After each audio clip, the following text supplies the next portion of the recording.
2, 1.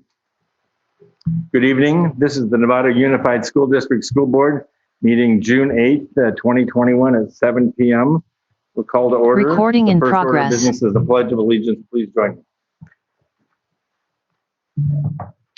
I pledge allegiance to the flag of the United States of America and to the republic for which it stands, one nation, under God, indivisible, with liberty and justice for all. Thank you. The next item of business is item number 6, which is announcements of reportable action taken in closed session. Diane Gasson is our Vice President. Could you please report? Okay, so for item 3B, with respect to every item of business to be discussed in closed session, public employee discipline, dismissal, release, the board gave direction. Item 3C, with respect to every item of business to be discussed in closed session, pursuant to Government Code Section 54956.9, conference with legal counsel pending litigation, Coalition to Save San Marin versus Nevada Unified School District, Marin County Superior Court case number CIV 1702295. The board gave direction. Thank you very much. The next item is 7, approval of the order of business, the agenda for this evening's meeting. Does anybody have any changes to the order of business? Hearing none, I need a motion to approve. I'll move acceptance of approval of tonight's agenda. Approved by Trustee Nell, seconded by Trustee Aguilar. All in favor of the order of business for tonight's meeting? All 7 trustees in favor. And I see Elizabeth, good evening, and Eva, good evening. Thank you very much. I see yes votes on both of them. Thank you. So the next item is public comment on the consent agenda. These are items that are on the consent agenda for public comment. Do we have any? We're checking. We have no public comment on consent agenda items. Number 9, the approval of the consent agenda. Does any trustee want to pull an item off the consent agenda? Hearing none, I'll take a motion for the entire consent agenda. I'll move the adoption of and approval of the consent agenda. Moved by Trustee Nell, seconded by Trustee Jacobson. Thank you very much. We have a first and a second. All in favor of the consent agenda items? 7 in favor, and 2 student trustees, Elizabeth and Eva, voting yes. Thank you very much. The next item is announcements, board, superintendent, and student board members. And we have, I'd like to start with the student board members if we can. Eva or Elizabeth, who wants to go first? I can go. Hi, everyone. Hi, it's good to see you. And I wanted to thank everyone for making this experience of being a student board member so amazing. It was really, really great to be able to represent student voice and bring student voice to the table, to where it's all happening. So as for Nevada news, we had a whole lot of MSA events, mostly virtual, some in person. Last week, we had our dance show and the film festival on campus at our new PAC, which is absolutely beautiful. We also had our senior breakfast last week, where we got all of our senior things, all of our cap and gowns, all of our yearbooks, all of our tickets to graduation. And speaking of graduation, everybody is very excited for the end of the year. And we have our graduation on Friday. So yeah, that's all the announcements I got for you today. Thank you, everybody. Very much. Elizabeth? Right. Yep. Hi. So I'm pretty light on the announcements, but I just wanted to say, to start off, graduation is this Friday. I cannot believe it's already almost here. It's at 5 p.m. and it will take place on the football field. We're looking forward to seeing some of you there. Also, I was really pleased to see that last week on June 2nd, the girls soccer team was able to have a game under the San Marin lights due to a compromise that NUSD was able to come up with the Coalition to Save San Marin. And it ended up being such an incredible game for the people that were there. Thank you for supporting us. I really have to say I'm grateful for this board for working with me to make that happen. And I loved seeing people, like I know I saw Chris and Julie there cheering us on, and I really appreciate that. So thank you. Also, we've been doing a lot of fun stuff for the seniors. We had this weekend, we had a senior breakfast and a senior dinner. And for the senior dinner, it was kind of more of a celebration that took place instead of prom. And we basically were able to hire food trucks to serve and cater to the students. And it ended up being a really nice evening. So, yeah, I mean, it's just, it's been such a great honor serving the school district with all of you. And I really loved, working with everyone here. I think it's been an amazing experience for me. And I found a love that I don't think I would have found if it wasn't for you guys within, educational administration. So thank you for that. It's going to take me, it's definitely going to leave me with some lifelong memories that I'm going to take in life. So thank you. Cool. Thank you very much. So we're going to go to the trustees in the room. Marie, you want to go first? Marie Aguilar? Yes. Trustee Aguilar? Yes. The Blue Ribbon. I'm sorry, not the Blue Ribbon. The Golden Bell Committee had their celebration for the teachers, and it was amazing. And I really appreciate all the hard work that they went through, and everybody at MCOE. And I believe that all the teachers received, they should have all received their pins by now. They all got a pin with it, that Golden Bell. And thank you, Chris, for making sure that they all got distributed. And it was just a great opportunity to thank our teachers and the great efforts they've all made. And I think that's it. Cool. Thank you. Great. Trustee Jacobson. Thanks. I attended the Measure G Independent Citizens Oversight Committee ad hoc meetings. I attended some meetings with the communications team and the community equity team. The highlights of the last couple of weeks were going to the soccer game. It was so fun to watch the team play, and to be out there under the lights was really great. And then I went to the teacher leadership team meeting that was in person, and it was really inspirational to hear the teachers talk about not just the challenges that they face, but it was so focused around the positives from it, and hearing teachers talk about, being a fifth grade teacher and then a kindergarten teacher and doing it on Zoom, and that being such a huge swing, and all the successes she had, and the ways in which they work together. It was really amazing that we have that here in this district. So I was very proud to get to enjoy them there. Trustee Nell. No announcements tonight. Thanks, sir. Trustee Mack. No announcements tonight. Thank you. Sir. Trustee Butler. I was able to watch the Golden Bell Awards ceremony on Zoom, or whatever they recorded, and the Model Day Away Awards. I was able to zoom in for that and watch the Novato High Senior Awards, which was normally that's like a 2-hour event. It was about 25 minutes, which was the complete opposite of what we're used to, but it was nice to still be able to do it and see the seniors get honored with their scholarships and awards that they received.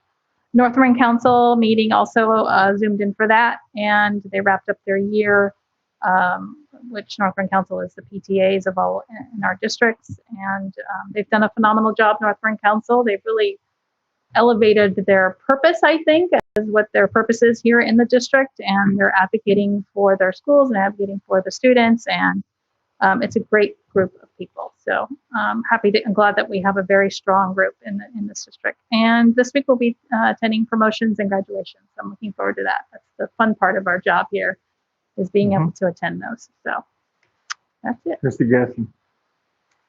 So just a lot of stuff going on, but I'll just say that I'm looking forward to the graduation starting tomorrow. I'll be attending too. And then my own daughter promotes on Thursday. So I've had a busy week, both from this role and also as a mom. So Thank you. I have no comments. Superintendent Costa. Just briefly, as the year winds down, just want to once again thank our staff, who's just done amazing things through this pandemic to make the impossible possible each and every day.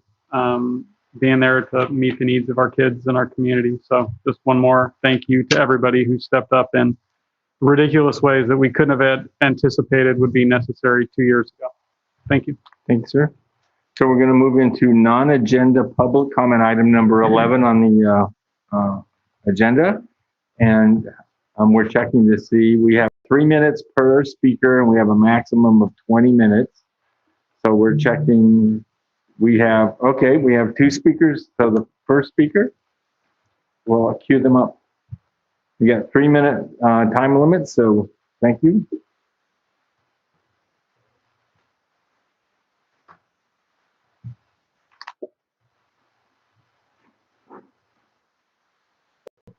Lori, can you hear us?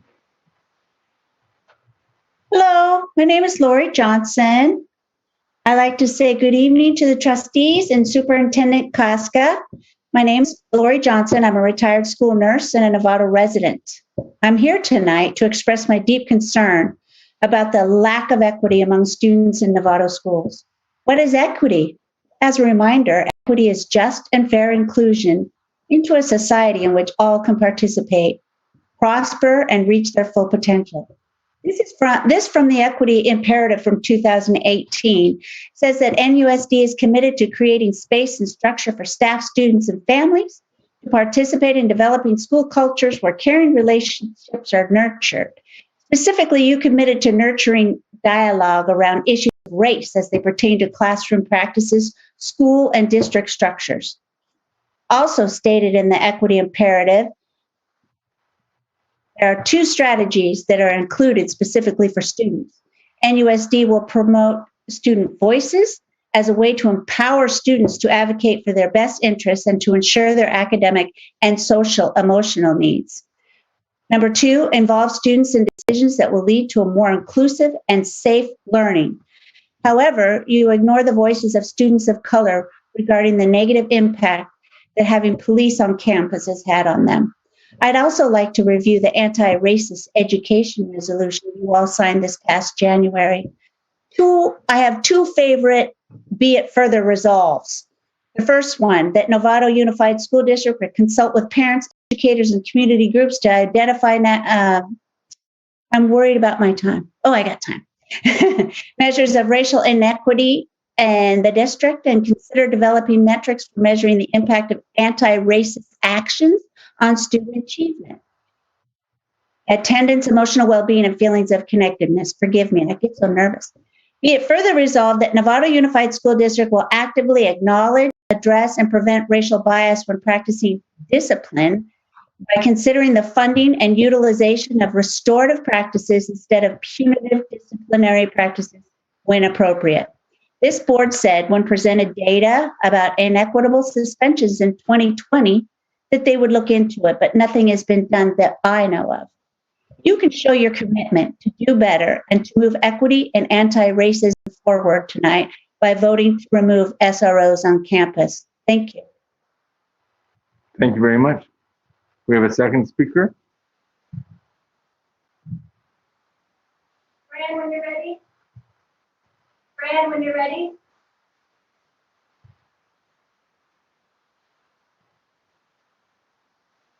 Yes, can you hear me? Yes. Okay.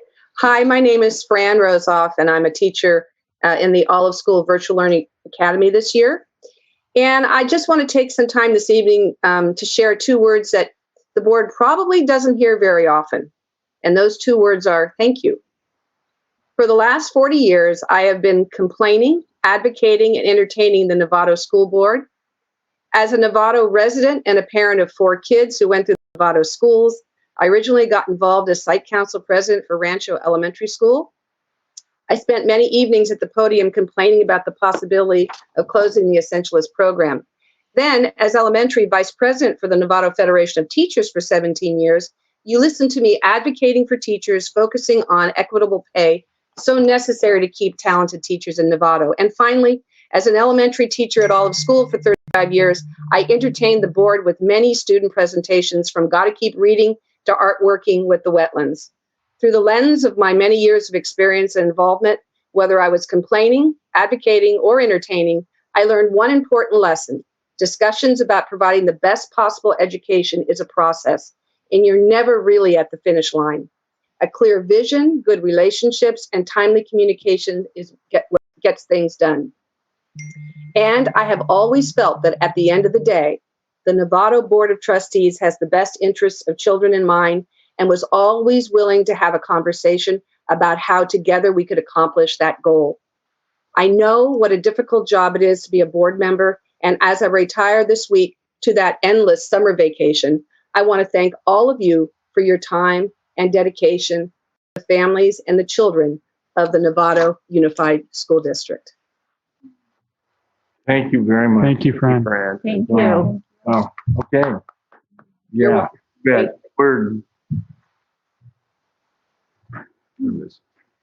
Yeah, that's, it's hard to go from there. That's a big deal. Thank you very much. Okay.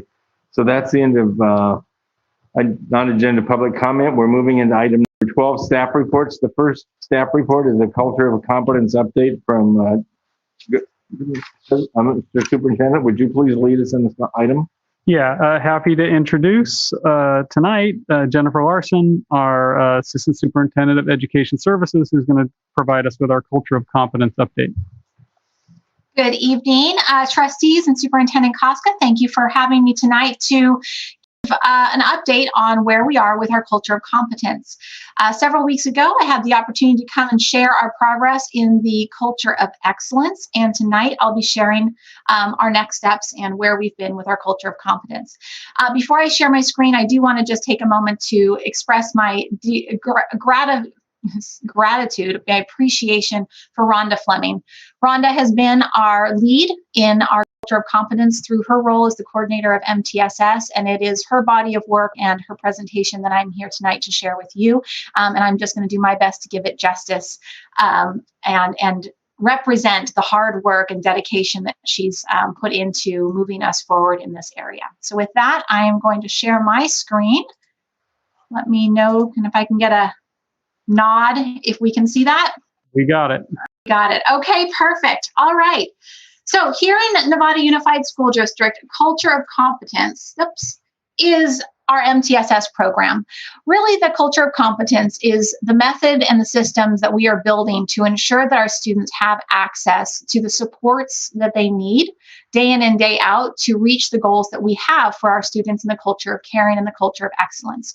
One of the things that we found over the last 2 years as we developed this system further in talking with students, staff, and community members is that the way our goal posters are written, typically all 3 of our goals are in a row.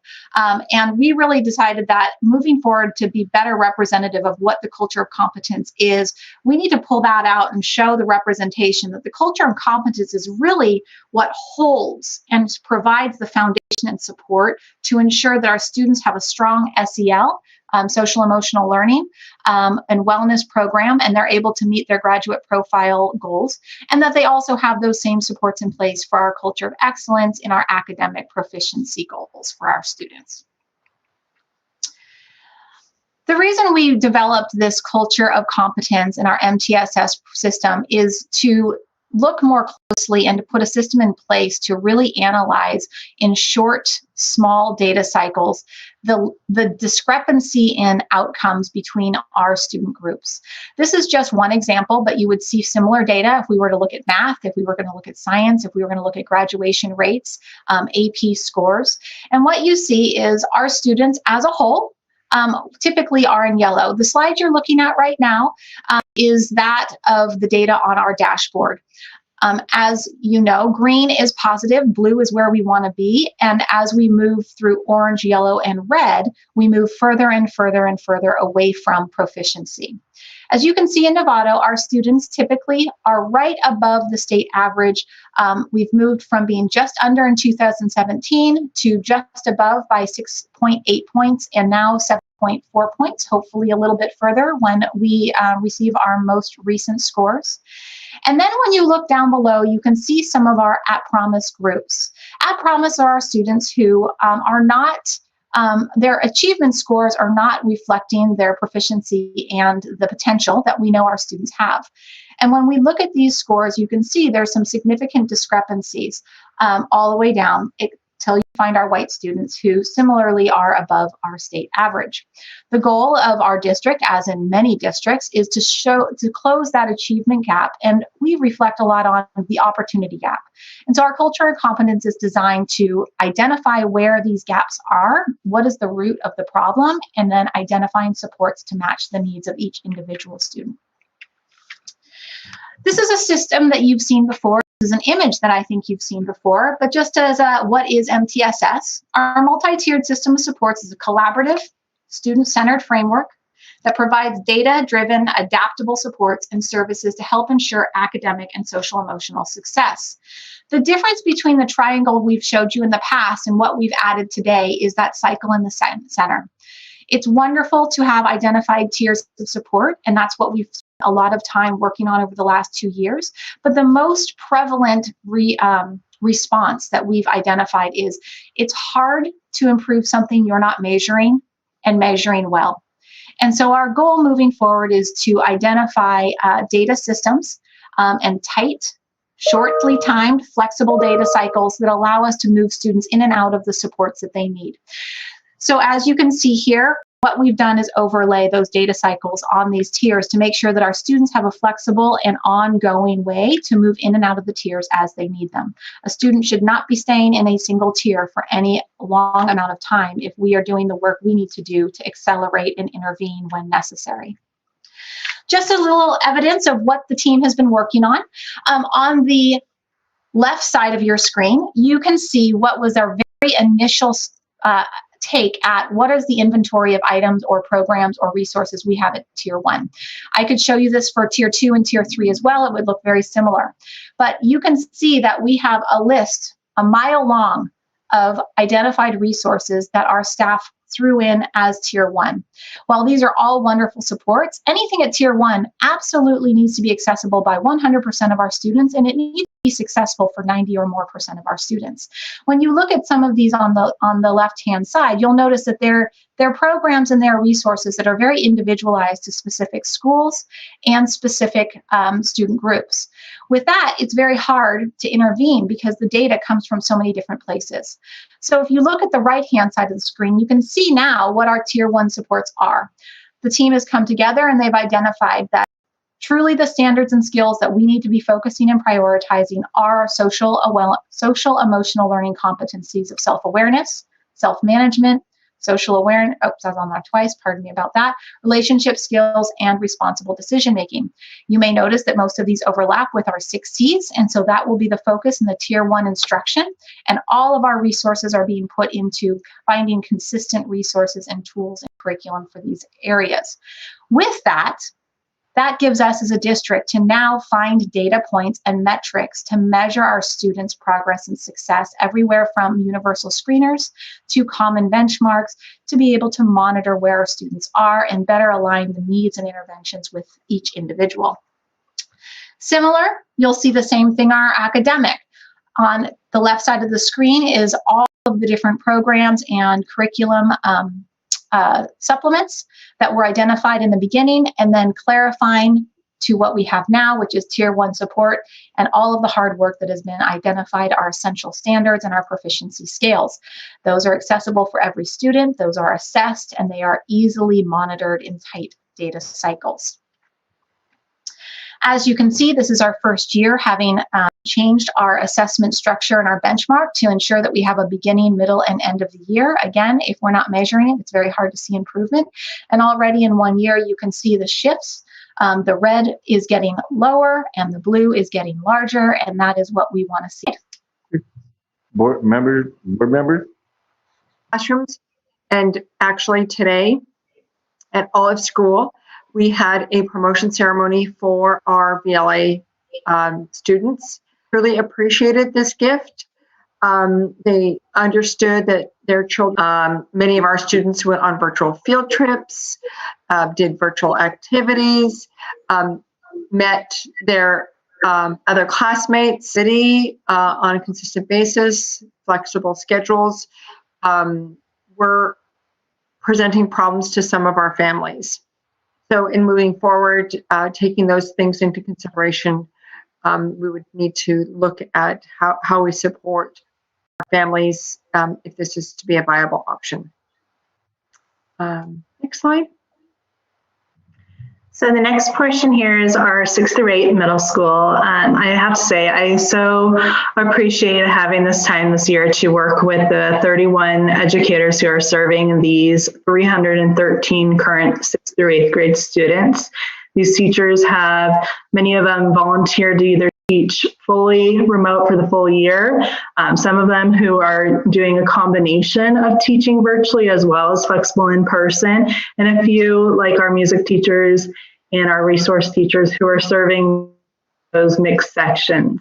So I'm so appreciative of them of going and adapting their skills and providing this opportunity to our students.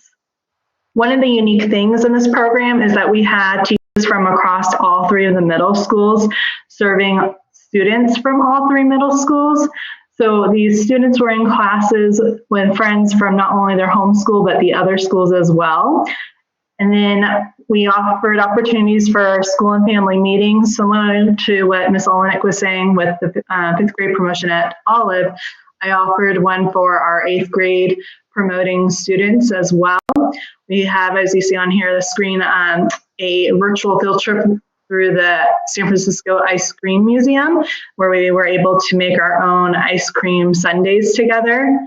And then our teachers really went through to find some ways of really interacting and providing learning opportunities that were unique to meet the students in this fully virtual setting, and being able to also continue their connections and partnerships at their home schools as well.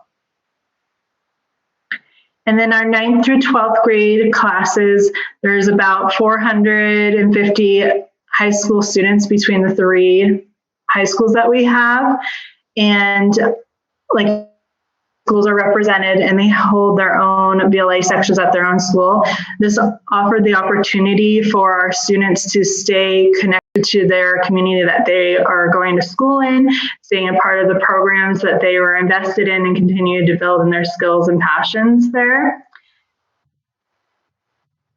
And then looking at the future of the Virtual Learning Academy, NUSD is committed to continuing to offer an opportunity for students and teachers to continue in this capacity. While it may look different than what it is right now, we have people who are working on gathering some research and looking into the legalities and the way that we can make this work for NUSD, our students and families as well. And we're looking at it being as an additional learning pathway offered out of Hill Education Center. And this would be a potential opportunity for us to allow for students to enroll in NUSD from districts outside of Novato. So these are some exciting opportunities. This school year definitely posed a challenge, and I'm really appreciative that we were thoughtful and planned from the beginning, and that this is something that may hopefully outlast not just this current school year, but continue forward and be an opportunity to engage students from outside of Novato, as well as our families here, as it has served many in many positive ways. Elizabeth and I are happy to hear any comments or answer any questions. Do we have questions from the board? Comments? Trustee Mack and then Trustee Gaslin and Me, Trustee Butler. Oh, Trustee Butler, pardon me. Thank you.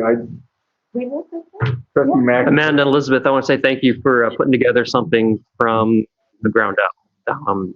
Quite an achievement in a crazy year, and much appreciated. And it looks like we might have something possibly that can continue. And that's what I want to run my question at is any indication in your mind of what kind of likelihood or how many students, I guess, really, we might have continuing this next year despite relaxation of the rules? And do you see it skewing more toward elementary versus secondary, or spread across the board? Yeah, so we put out a questionnaire, a survey to our families a couple weeks ago, and we put it all in our newsletters, and then Leslie Benjamin also shared it out. And we had quite a response. Majority of our families are wishing to go back full in person. We do have, I want to say, about 150-ish students district-wide, spanning from TK to 12, who are in the possibility of a virtual learning academy. At the time of the survey, it was a interest-based, not a commitment. We saw quite a few at the elementary level. We saw fewer in the middle, and then a good amount of them at the high school level as well. So we'll be looking to see where does that feasibility work and what are the platforms that we have that can help support that. And again, that's within NUSD at this time. Thank you. And I can share that in the spring, I've had many of our elementary VLA teachers approach me, email me about the viability of this platform being an option for them to work through. At that point, we didn't have enough information on it, but I do know that there are some teachers that were currently employed in the VLA platform that seem interested in moving forward on that. Good to hear. Okay, Trustee Gasson, please. So yes, I just wanted to follow up and say thank you. I think, as a parent, we struggled. We actually at one moment had one child in virtual and one would be returning when she could. And having those opportunities, I think, were very meaningful for our families and communities to have, even have that as an option. So thank you. And it's great to see the success that came from that. I guess my question, and I recognize that we don't know yet, but is there a timeline when families will get information on whether we will be proceeding with that or not? Jen, you want to? Yeah, happy to respond to that. So right now we are in development. We actually are attending, a team of us are attending a workshop tomorrow specific to the allowances for moving a virtual learning pathway into alternative ed and independent study schools. With that, we'll have a better idea of what the compliance will be and therefore what the program can look like. So once we have that, and we've also we're benefiting from one of our staff members, our current teachers, in doing some research about best practices about what the actual programming would look like. So between those two teams of people, I anticipate having a plan within the next 2 weeks to bring to the larger group as a proposal, and then we'll work through it from there. Ideally, we would have a survey out to students and families for commitment mid-summer so that we have the ability to find staffing and get students enrolled and transferred over to that program. Unlike the way that it is designed today, it does need to become a part of a standalone school. Students who have been in Virtual Learning Academy have remained enrolled in their neighborhood school but are being served through a remote learning program. For us to move forward, we're going to be switching that so that the Virtual Learning Academy ideally is a pathway within our NOVA Alternative Ed School of Choice, which means the students would actually need to move away from, disenroll from their neighborhood school and enroll in NOVA. Thank you very much. Cool. Trustee Butler. Jen just answered it. It was regarding NOVA and what the existence of NOVA, but I understand it's a pathway within NOVA, so it's pretty much been answered. I would like to see this continue if we can. One of the things that's so great about Nevada Unified is the programs we provide and reflect the variety of programs and the students we serve. So I just think this is another nugget for us to tackle, and we can gather people from across this county possibly, because I think a lot of like San Rafael, I don't think is doing a VLA, and TAM, I don't think is. So we have some opportunity. So let's try to capture that. Trustee Mack. I'm sorry, I forgot one more question. Kind of going back to what I was asking before about the distribution amongst the different grade levels. If I were to instead apply the ask distribution geographically, do you see any patterns, whether there's particular areas within Nevada that are more receptive to this than others, and or ethnically?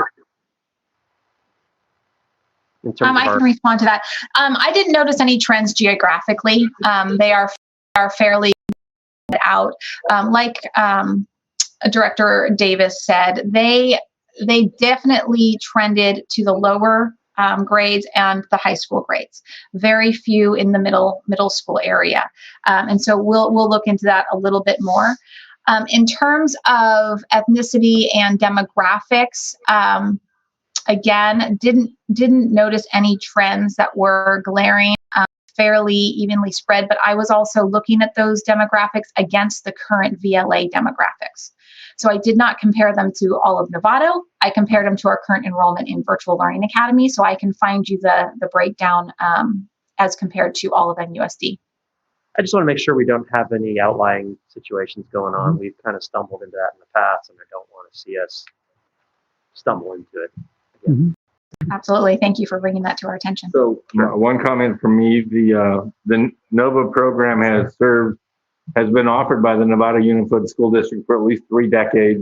It's been a small but a very effective program. If you're a professional musician and travel, or an ice skater and travel, or have some specific religious limitations in participation, Nevada has been able to provide solutions from students in San Francisco clear up the North Coast. This has been an amazing all program that other districts just don't provide, or don't provide with the fidelity that we do. I'm excited that we can expand this program. We've got the foundation to work with, and it seems to me like we've done the internship this year with Principal Olnick and Amanda Davis in terms of the hard work. So I'm excited, and before I stop speaking, I'd like to congratulate Principal Olnick and her wonderful career and the support she's given to the Nevada community. It's been an honor to work with you. Thank you very much. Is there any other comments? I think we're done with this item then. Okay, thank you both very much for the enlightening presentation.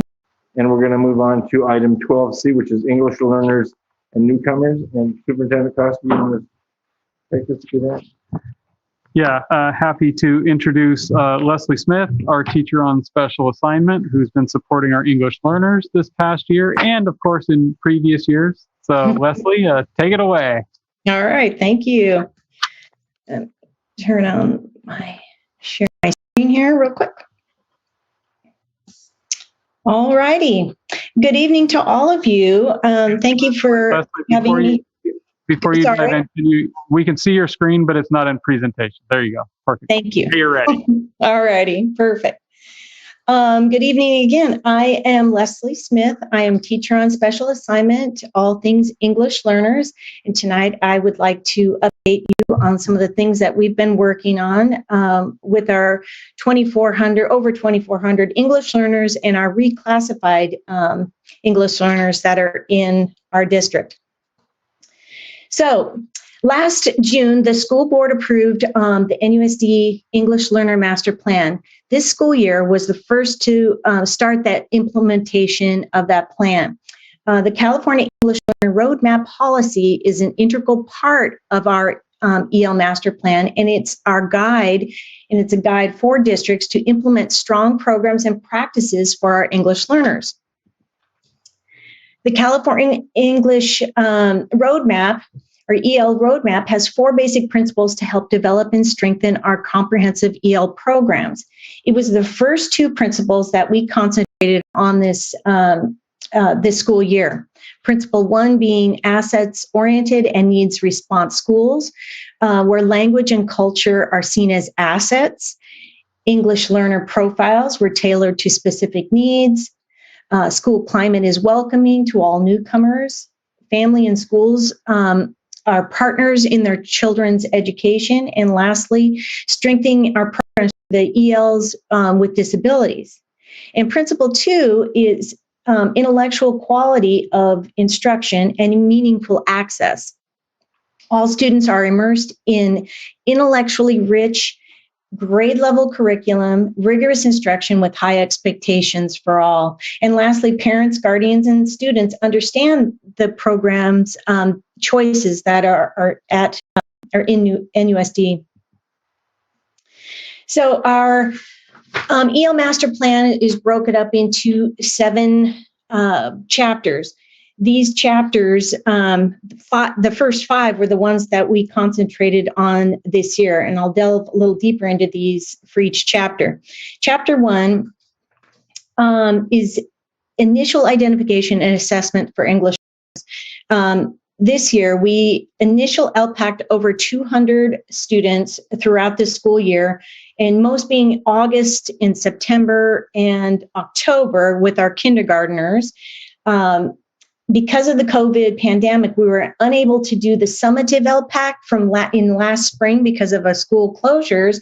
We also offered during this time from August to November the optional LPAC to students who were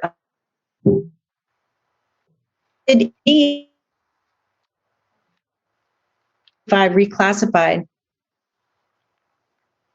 With our summative LPAC this year, the window of testing is from February 1st to May 31st, but it was extended by the state to June 30th to be able to accommodate and get all students LPAC tested virtually and remotely and in person.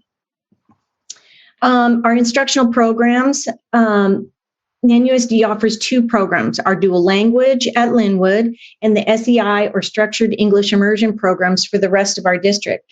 So English learners face this challenge of learning English as they are also learning grade level content through English. Both designated and integrated English language development or ELD are an integral part of our comprehensive program for every EL to meet those linguistic and academic goals at their grade level. The illustration shows that integrated and designated ELD work in tandem. Designated time is at specific time during the day where we teach our ELs how English is structured, and we use it through content. And the integrated is the rest of their day, whereas as a teacher, I'm going to be using my essential standards or my core standards are my focus, and my ELD standards complement and scaffold for those. Chapter 3 is monitoring and student progress and reclassification. Again, there are 4 reclassification criteria. The first being scoring an overall performance level of 4 on the summative LPAC. The second one is passing a district skills assessment such as Galileo or CASP. Again, Jen Larson mentioned Galileo is done 3 times a year and CASP being in the spring. And lastly, teacher evaluation and a parent consultation. So this year, with the craziness that has happened here, we've had 78 English learners reclassify for the whole of the year. And what was unfortunate for the past 2 years, we were unable to celebrate these reclassification students. So in this year, I created a short video of all the students from the past 2 years who reclassified, and I shared it with their schools so that they could show it at their end of the year celebrations. Lastly, when a child reclassifies, we still monitor those students for up to 4 years, and it's in every spring, and we did this again this year. We send out these forms talking about these students and giving the information that they have, and we give it to their English teachers, and they report on those RFEP or those reclassified students. And most of the time, our reclassified students do very well. They work way above our monolingual students when they've reclassified. But if intervention is needed within those 4 years, we work with those schools to get the specific needs that they might need. Staffing and professional development. This year, we have exceptional, dedicated team of ELD teachers at the high school and the middle school level. Staffing is key to those students' success in any subject. These teachers are the right people in the right job. We've worked together and taken together professional development to expand our capacity as teachers, as ELD teachers. And this year, we worked specifically with secondary ELD teachers. Our high school teachers piloted a program, ELD program called English 3D. It's a curriculum used with our long-term English learners. And this piloting included ongoing training through Houghton Mifflin and our high school teachers attended 4 training sessions. And also, because of the difficulty with the scheduling, the virtual in the middle school level, we had new ELD teachers at that level, and we found that they needed training as well. So we brought them along board, the piloting, and we got them training as well. So they had 3 sessions this year. We didn't use all our paid contracts, so we're going to continue this on next year.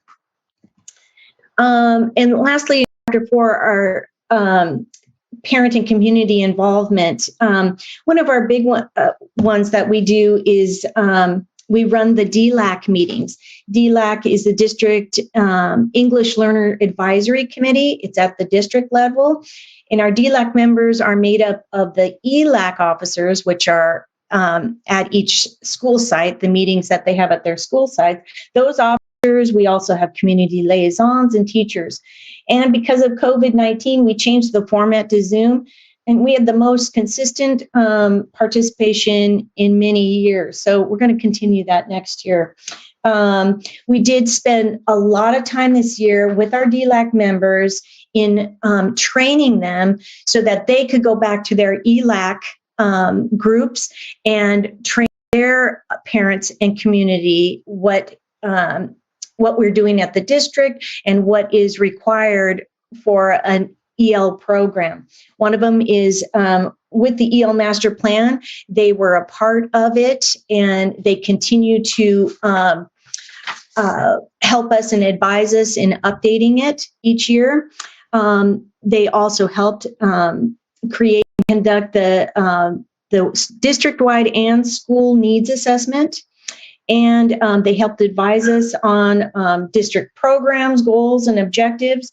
They also helped us review our reclassification procedures and updated that. So they've been a huge success this year.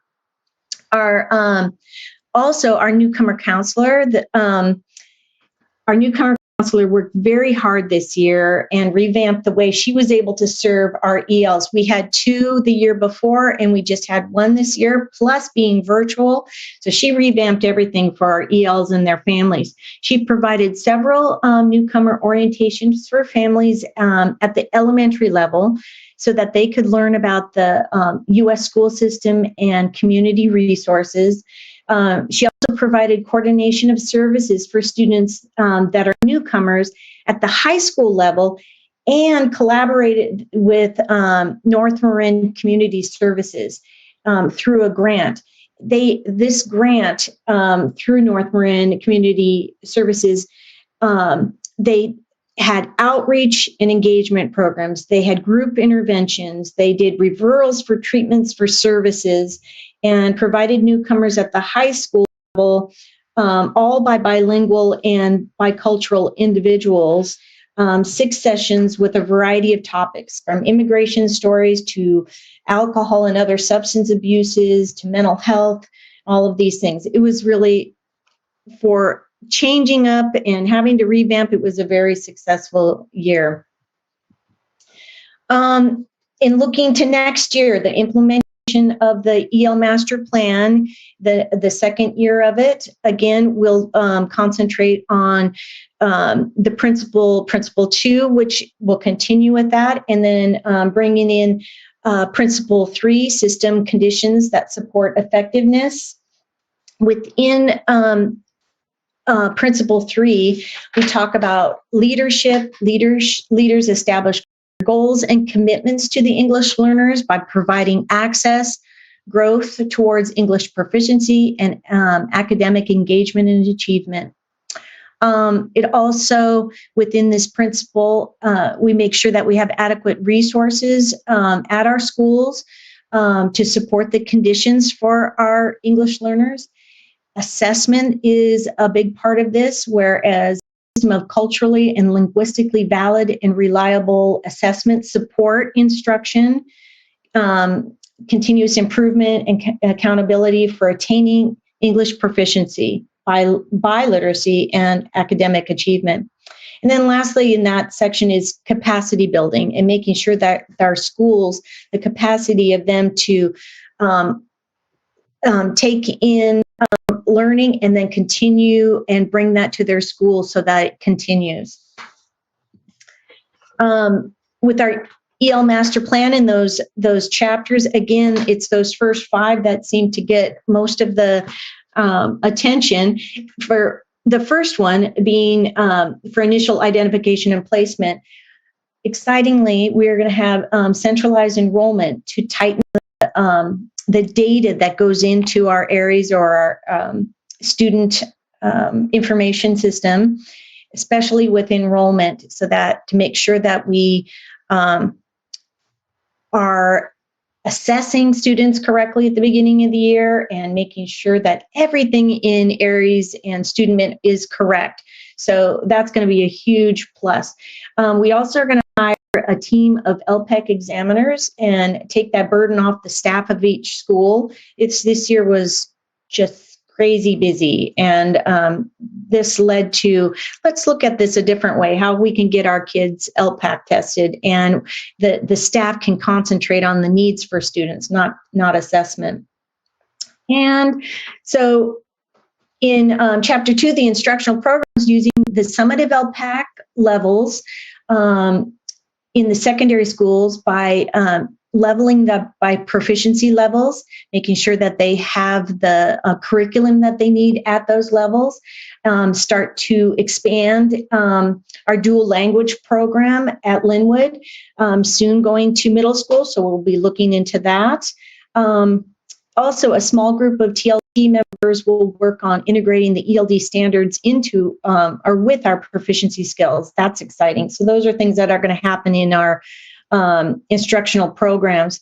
In Chapter 3, monitoring student progress and reclassification, we will be running the reclassifications in August, just before school starts, so that we'll know who is going to reclassify, and those students won't have to go to an ELD class. They'll be able to get an elective, or they won't need those services. They'll just become part of our RFEP, and we'll monitor them. So that's kind of exciting. We'll also run one in November, just like we've done in the past. Chapter 4, staffing and professional development. This year we're going to have, or next year we're going to have community liaisons at each school. Awesome. This has been a need and been asked for many years. And those community liaisons to support our families, make the connection between school and home. And then we also are going to have EL coordinators at each school to monitor the language acquisition growth and add supports when needed for students. So each of the schools is going to have a person on site to do that and just look at data and those cycles. So that's exciting to look forward to. We'll continue to pilot and train our secondary EL teachers with our new ELD curriculum. And then lastly, our parent and community involvement. Again, we're going to try to boost our DLAC and ELAC participations through training, putting together a pre-calendar date so that, and the topics with them. And I have an ELAC handbook that I'm updating and making sure to get out to schools and so forth. So with that, that's just a little bit of our update. And I'm sorry I went over a little bit, but it'll be a coordinated effort from the district, the schools, and our community to support our English learners. And I thank you for having me tonight, and I want to open it up to you to see if you have any questions for me. So thank you very much. The first question, I believe we have an online comment, one. So we're going to take that first, and then we'll go around the board for comments. We're standing by for the online comment. Anna, when you're ready. Hi, good evening. Thank you for the opportunity to speak. I just wanted to address the topic of the LTELs, our long-term English language learners. As a middle school teacher, I wanted to share what the LTEL really truly means. An LTEL is a student who most often was born in this country and started in our school system. As you've heard, if a student is still testing as a language learner after 6 years, they're still considered a language learner and not proficient in English. In elementary school, these students have mandated minutes of ELD, and it's clear that the program is not working. This is not unique to Novato. As we saw in the presentation, there are currently 1,207 language learners in our district, and 347 of them are LTELs. That's close to 30%. I hope we can all agree that that number is too high, way too high. Students should not be reaching middle school without being redesignated. I hope we can agree on that as well. If they reach middle school and are still considered language learners, they are required to take an ELD class and are not able to access an elective. I don't want to give inaccurate numbers. However, I can assure you that these students are a disproportionate number of those who are considered behavior problems as well as those with failing grades. I know many of you are parents and you may have had students in middle school and or high school. You may know that electives are often the highlight of a student's day. It's where they get to choose where they want to be and what they want to do. It's where they often find their tribe. Students in ELD often will not get that. They're forced to take another academic class and it's mentally exhausting for them. Processing academic language all day is exhausting when you are not fluent in that language. It also reduces their interest, opportunity, and knowledge of programs like MSA and STEM. Currently, the vast majority of our money and focus is going to students meeting A through G requirements.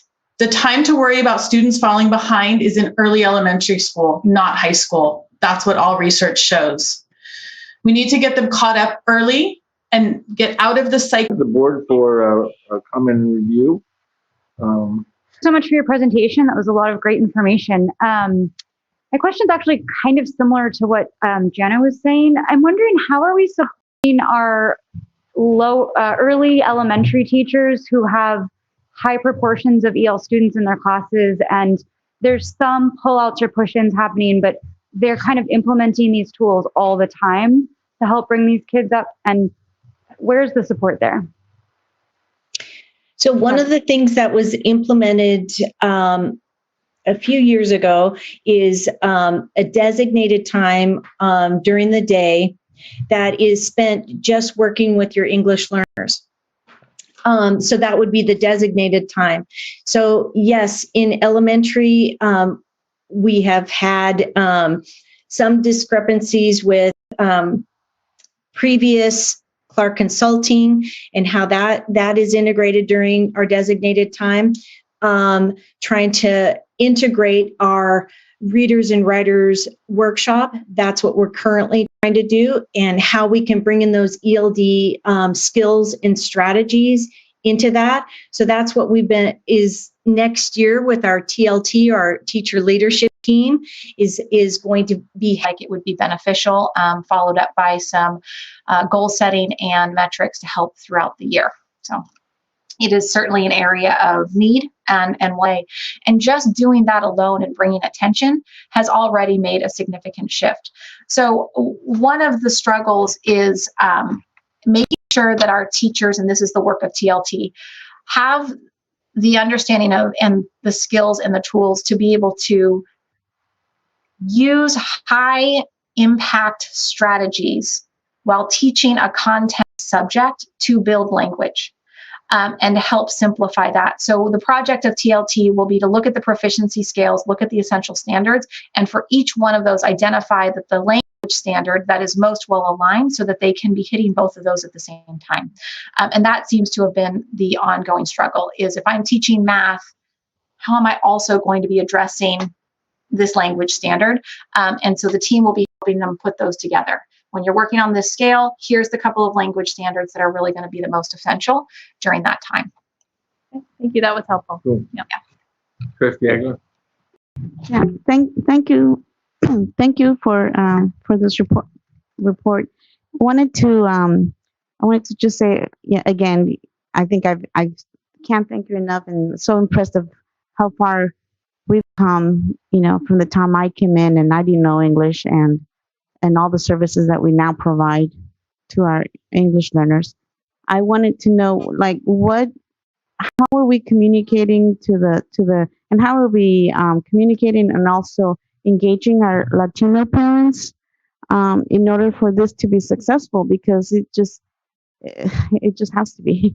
And after, I mean, even all the efforts that you guys are going through, to have, it took me a while to learn English, but students nowadays are smarter and wiser, and it just feels like we should be out there getting results.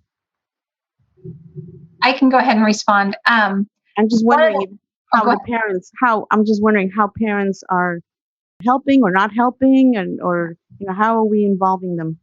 So one of the benefits of what we've found during the pandemic, during this crisis time, is we've had a significantly increased amount of engagement from our English language learner families. And so we intend to continue with some of those communication tools. As Leslie said, we've never had higher attendance and consistent attendance at our ELAC and DLAC meetings, so we will continue that. But as she also mentioned, one of our goals that will be proposed in our CAP and on our ELO money is to increase the amount of bilingual community liaison support on every campus. While we've always had some support, and that's been great, we've heard from the community, especially from our language other than English families, that having that person on campus as an integrated part of the community has been an incredible need. So we'll be looking at how successful that is if we have the opportunity to move forward with that next year. But then that also allows us to have bilingual support on every single campus as parents are coming in, as students are in need of communication in any kind of situation. So we're hoping to see some increases in communication in that way as well. Yeah, me too. Thank you. And do keep us posted. Let us know. Absolutely. Other questions? I have one comment. Jen and Ms. Smith,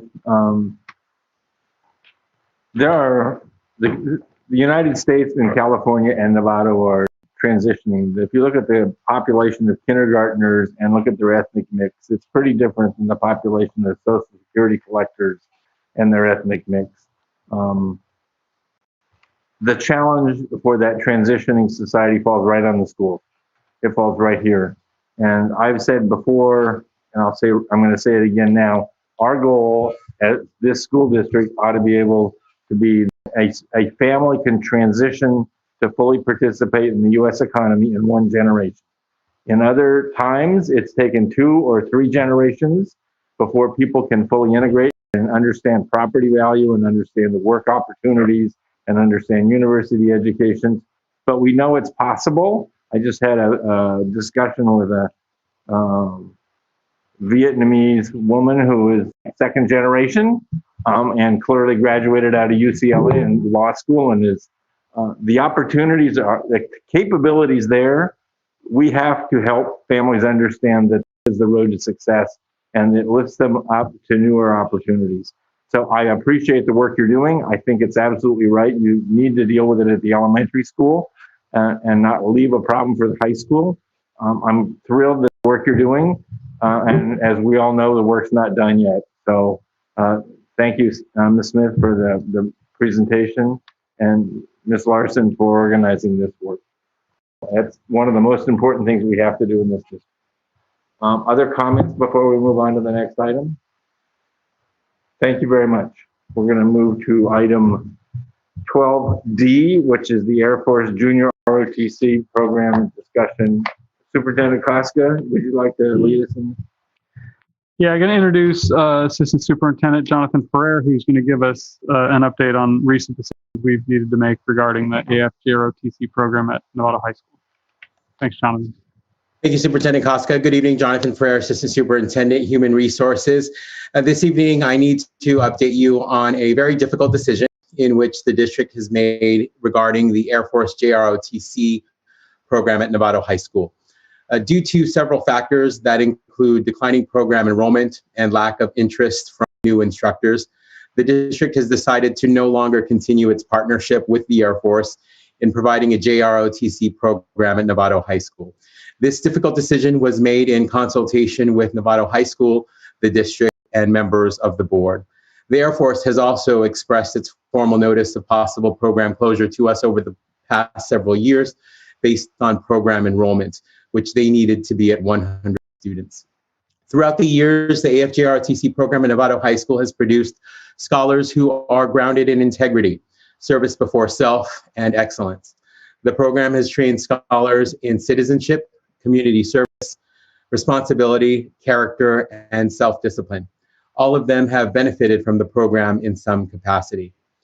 The program at Novato High School was the first in California and the 11th nationwide. Over the most recent decades, instructors included Edward Moore, Mark Cruikshank, Michael Gilliard, Floyd Stahl, Patrick Clark Jr., Robert Brick, James Bennett, Thomas Balk, William Cope, Stephen Price, Jack McGarry, John Gorsnor, Leo Pfeiffer, Hiroshi Yamaguchi, and most recently, Sergeant Richard Munch, whose successful tenure sustained the program to this day. The district would like to express its appreciation to all of the scholars and parents who participated in the program, all of the program's instructors since inception, and the community for providing support to the program. In particular, Building Better Citizens for America and their sponsors, who have provided community outreach about the benefits of the program and in raising funds to sustain programming. Without Building Better Citizens for America and without the leadership from its president, Susan Miller, the AFJROTC program at Novato High School would not have sustained as long as it has. Thank you, Susan Miller, and the entire BBCA organization. Displayed for you shortly is program enrollment over the last several years, which has declined significantly. This information is sometimes helpful in understanding the reality of the program not being able to continue further.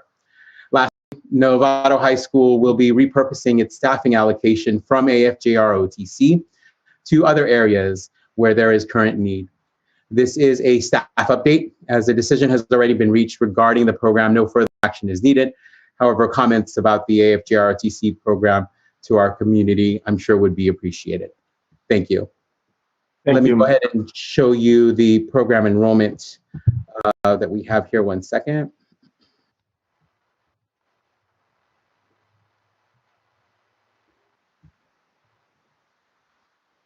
So as you can see here, since the 2015-16 school year, we've had a steady decline in the program enrollment for the ROTC program over at Novato High School. At one point, scheduled for next school year, we were down to 16.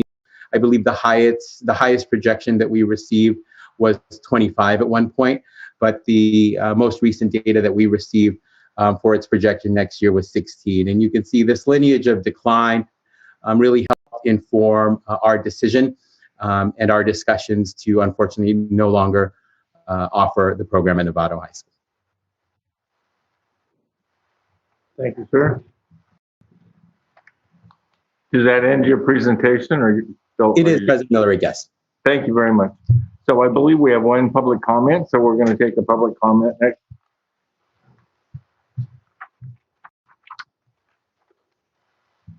Jim, you're on when you're ready.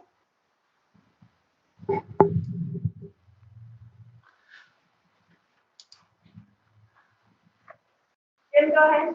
Okay, sorry, I couldn't hear you. Good evening. Thank you, board members, for allowing me to address you on the subject of Air Force Junior ROTC at Novato High. As a retired Marine Corps colonel and alumni of Novato High class of 1983, I'm confident when I say that Novato Air Force Junior ROTC program has impacted thousands of lives. The program officially started in 1966, and my first exposure when I was 7 years old when my brother brought me to class. He currently flies for Delta after a successful Air Force career. I've also mentored multiple students in my own kids' classes who went on to attend the Air Force Academy in 2019, 2020, and 2022. Over 55 years, there have been at least 2 generals, 1 admiral, and an astronaut who happened to be a female and person of color, rare for astronauts, and untold numbers of Academy graduates, as well as individuals like myself, all who started their careers at Novato Junior ROTC. One of the reasons cited for ending the program is lack of senior officer instructor. Some of you know I've been trying to get the program converted to Joint Junior ROTC with the intent of filling that leadership role. By presenting all branches of the services, you expose the kids to greater diversity, more opportunities, which would equate to higher enrollment. Additionally, while junior ROTC is not a recruiting arm, it does provide potential paths for students to pursue higher education. At a time when character and leadership seem like a rare commodity, we cannot afford to end a class that's mission is to develop leaders and citizens of character. I would ask the district to hold off on its decision to end the program while I continue to work with federal legislators for the opportunity to transition it to a joint junior ROTC program. Thank you. Thank you, sir. Any other, is that our single, or that we're back to board comments, questions or discussion from board Does members? Jonathan have anything to share with us around that by chance? Jonathan, is there additional material you have to share or? President Millerick and Trustee Jacobs, so we did reach out to the Air Force to see how restrictive their requirements would be for instructors or transitioning the program, and they were very restrictive. Their requirements, as we made our inquiry, was clear that the instructors for the program must have been involved with the Air Force. And unfortunately, candidates who reached out to us sometimes did not meet that requirement without going into personnel matters. We had to uphold that agreement with the Air Force. So in most cases, individuals who were reaching out to us weren't properly participated in the Air Force to be eligible as an instructor. Other questions, Trustee Aguilar? Yeah, so I have several things. First of all, I want to thank Susan Miller with Building Better Citizens of America for all the hard work that has happened. I'm hoping this is not the end. I'm hoping that this is a hiatus and that we go back to it, Jonathan. So I hope that we can do that, and I like that opportunity to be out there, that we can at some future when things get better, that because I believe that COVID was a big reason for this is a program that requires physical attendance, physical effort, and energy. That unfortunately, because our students weren't unable to attend the school, this is a one factor.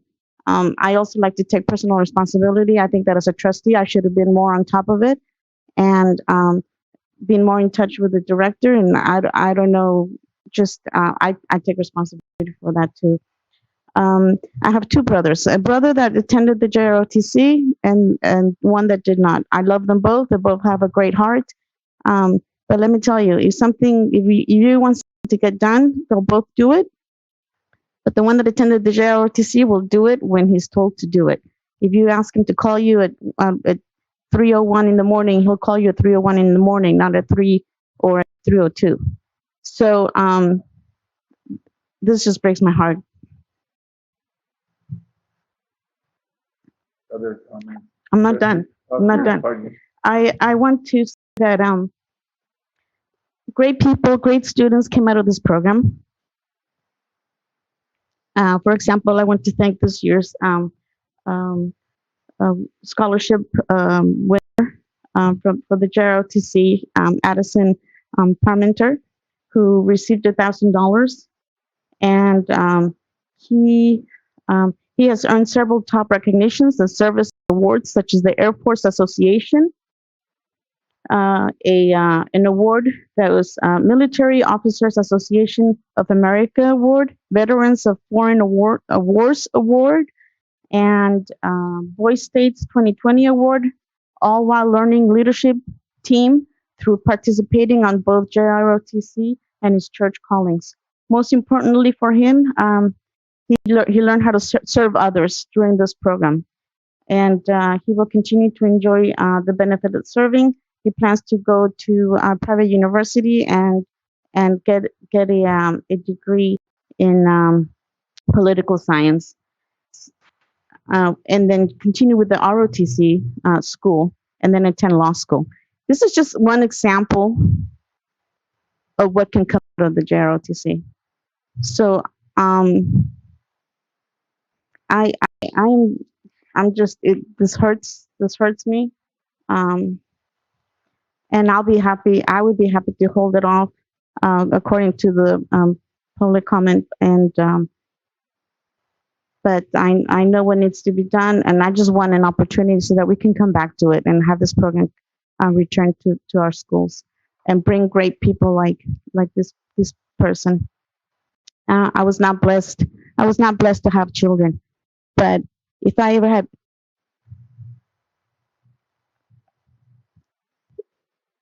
have a child with those kind of qualities that is taught by such a program, I would be ecstatic. So sad to see this go. Hope it comes back. Thank you very much. Trustee Mack and then Trustee Butler. First, I'd like to thank Sergeant Munch for his commitment to this program over many years, and just commitment to keep it going in the face of a lot of challenges. Hats off to him, and I really appreciate everything he did.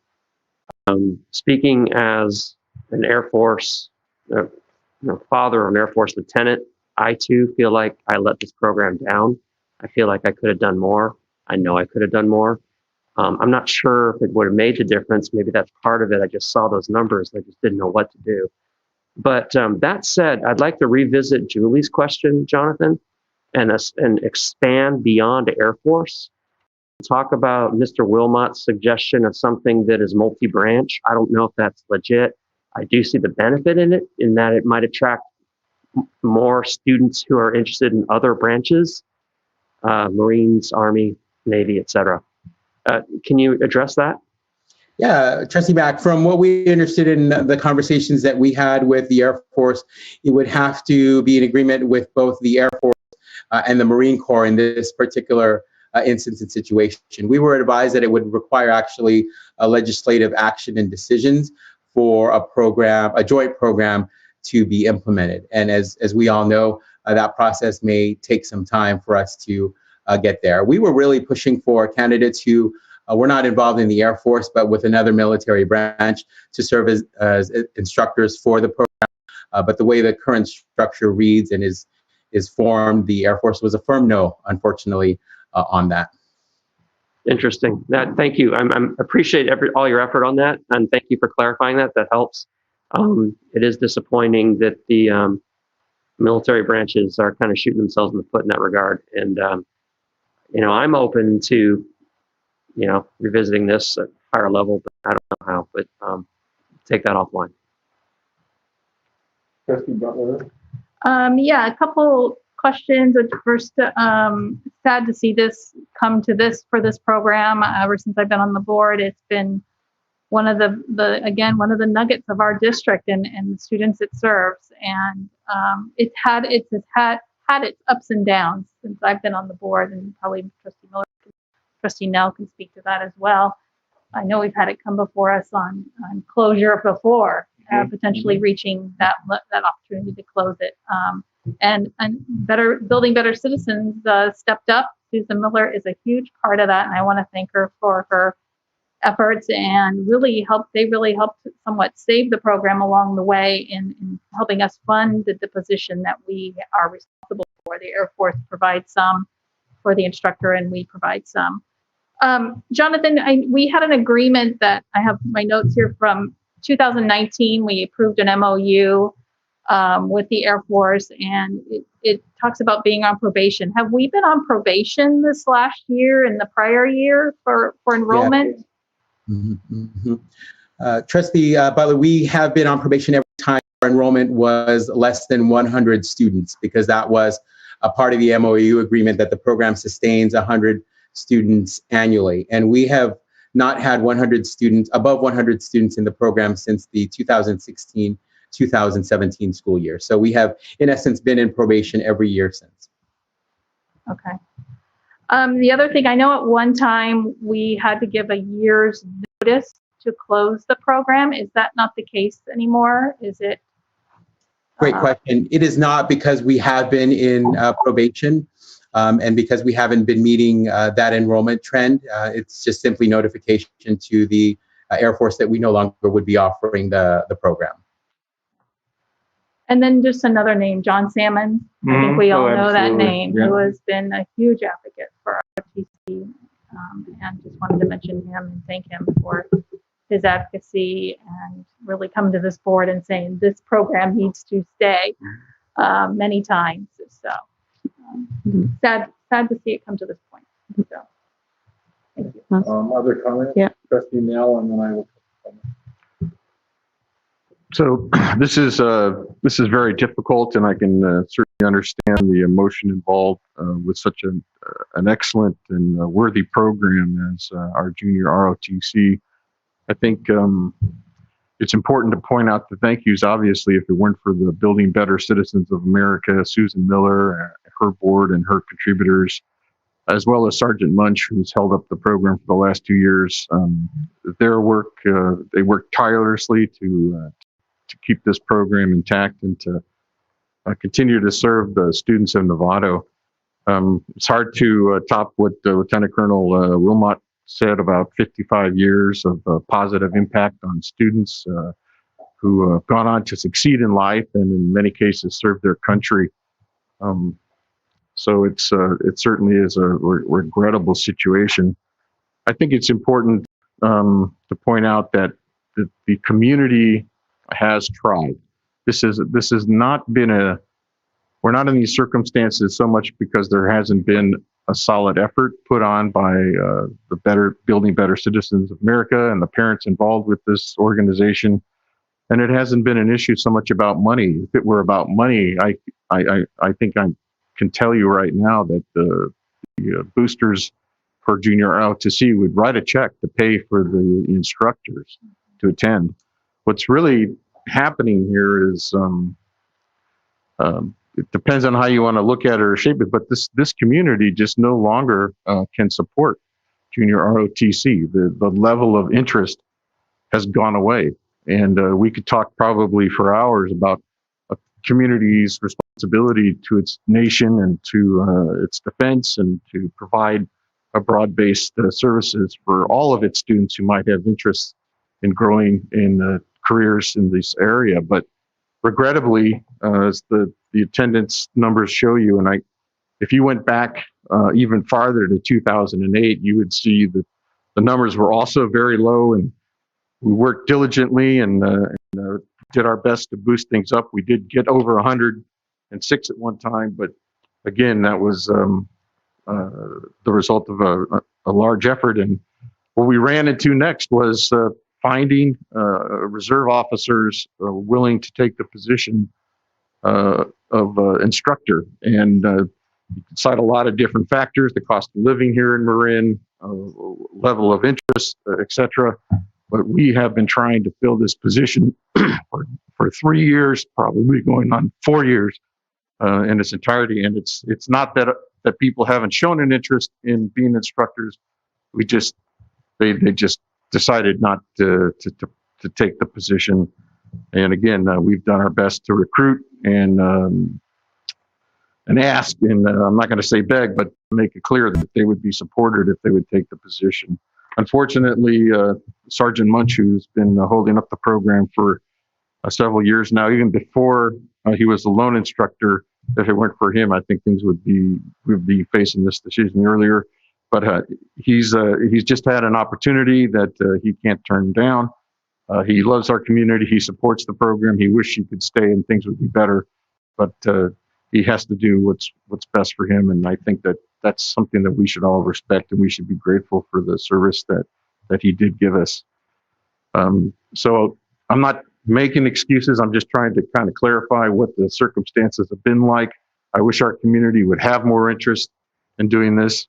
There are certainly things that concern me on a national level when I see officer corps ranks coming from certain parts of the country and enlisted ranks coming from very dense urban areas. I do worry about our armed services in the long run. And I wonder what people who live in Marin and places like it think about their armed services when they fail to support or participate at any level. It's just discouraging from my perspective.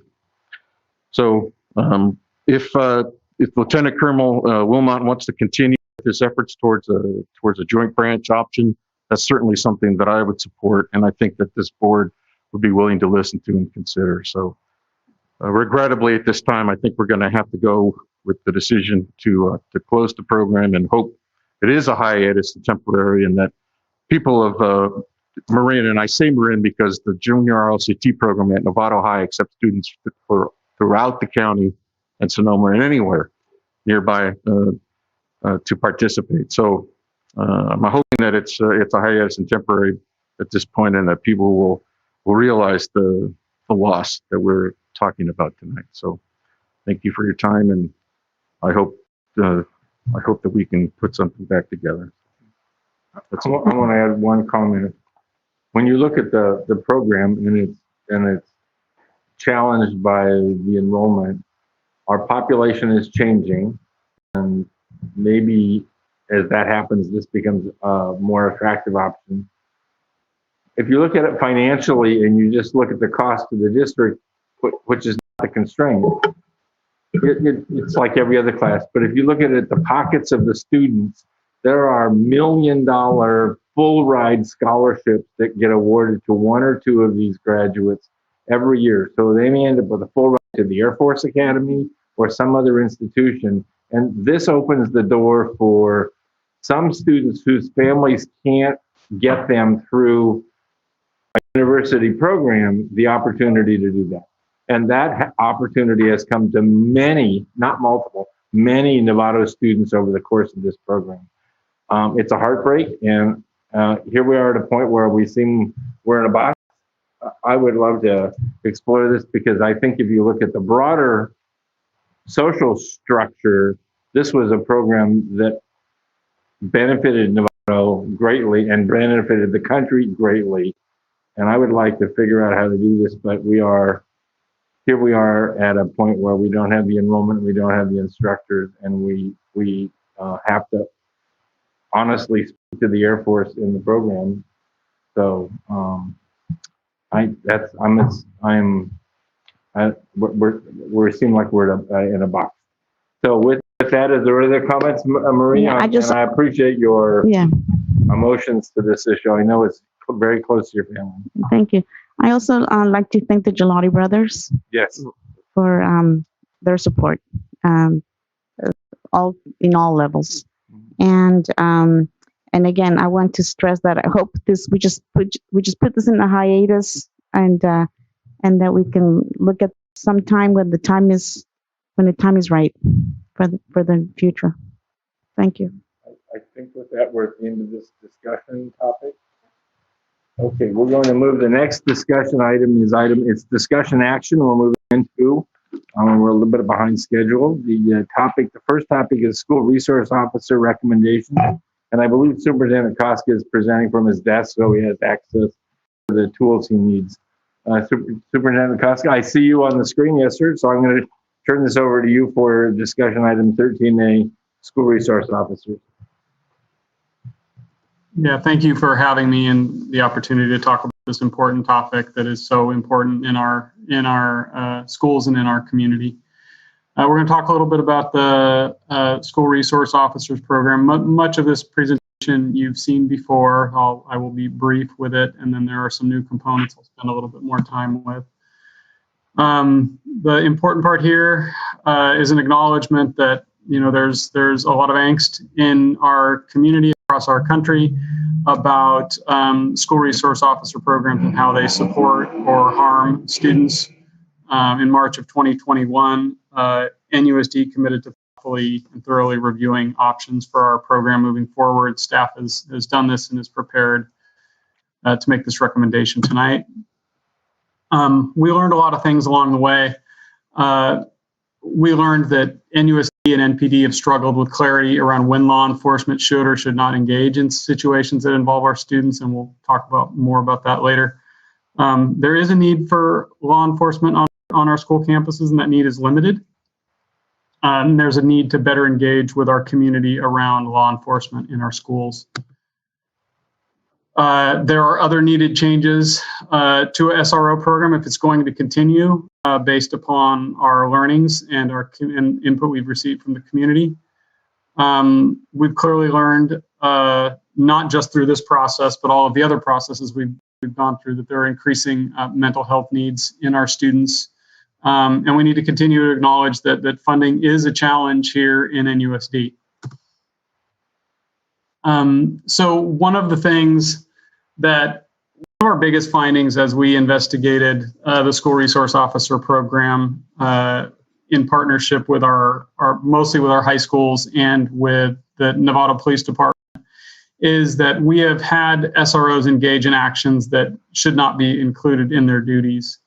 We've had them engage in things like intervention situations that weren't criminal in nature, meetings with parents when there was no criminal behavior suspected, sometimes sitting in IEP meetings or school attendance review team meetings, in parking enforcement on school campuses, engaging in mental health crises when there were other more appropriate resources available, and then sometimes doing home visits for students with truancy issues or missing virtual attendance in cases where there wasn't really a need for a welfare check.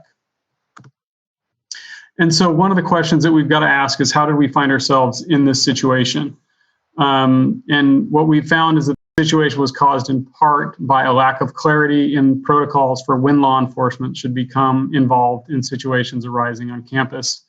And we have an acknowledgement that should this program move forward, we would need to do much better in this area. So what are we going to do about it? The staff is recommending that we bring together in September of 2021 a community group to craft protocols that our sites would need to follow in different situations. The protocols would likely include which staff members should be involved in dealing with different situations and highlight the limited times when the police department should be involved.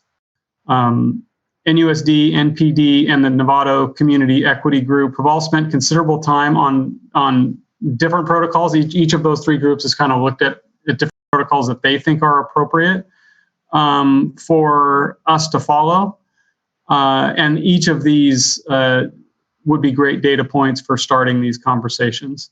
And so we believe that by bringing these key representative community groups together in September of 2021 and giving that the time that it takes to do that important work, we can build consensus around protocols that'll best serve our students. One of the things that we found is that, sadly, there is a need for law enforcement on our campuses. As I shared, it's a limited need.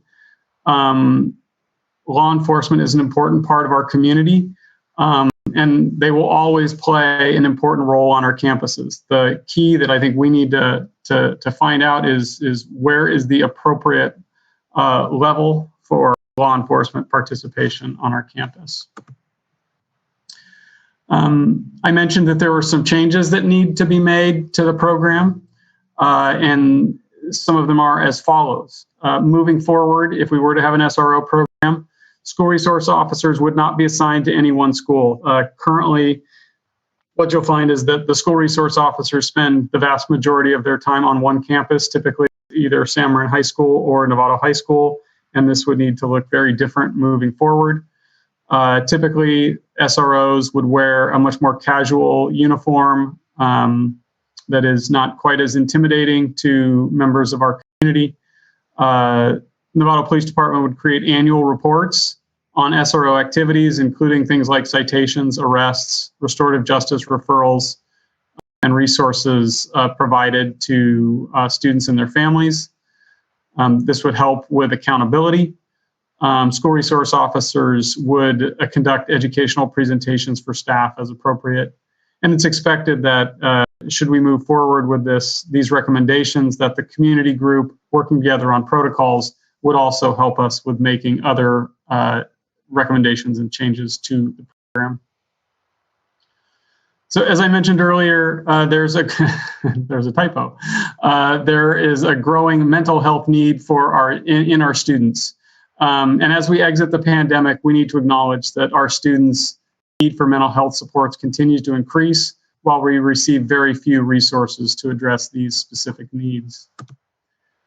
So this is what NUSD has committed to as we are developing our LCAP and our budget next year. we've committed to having the equivalent of at least one mental health counselor on each of our school campuses.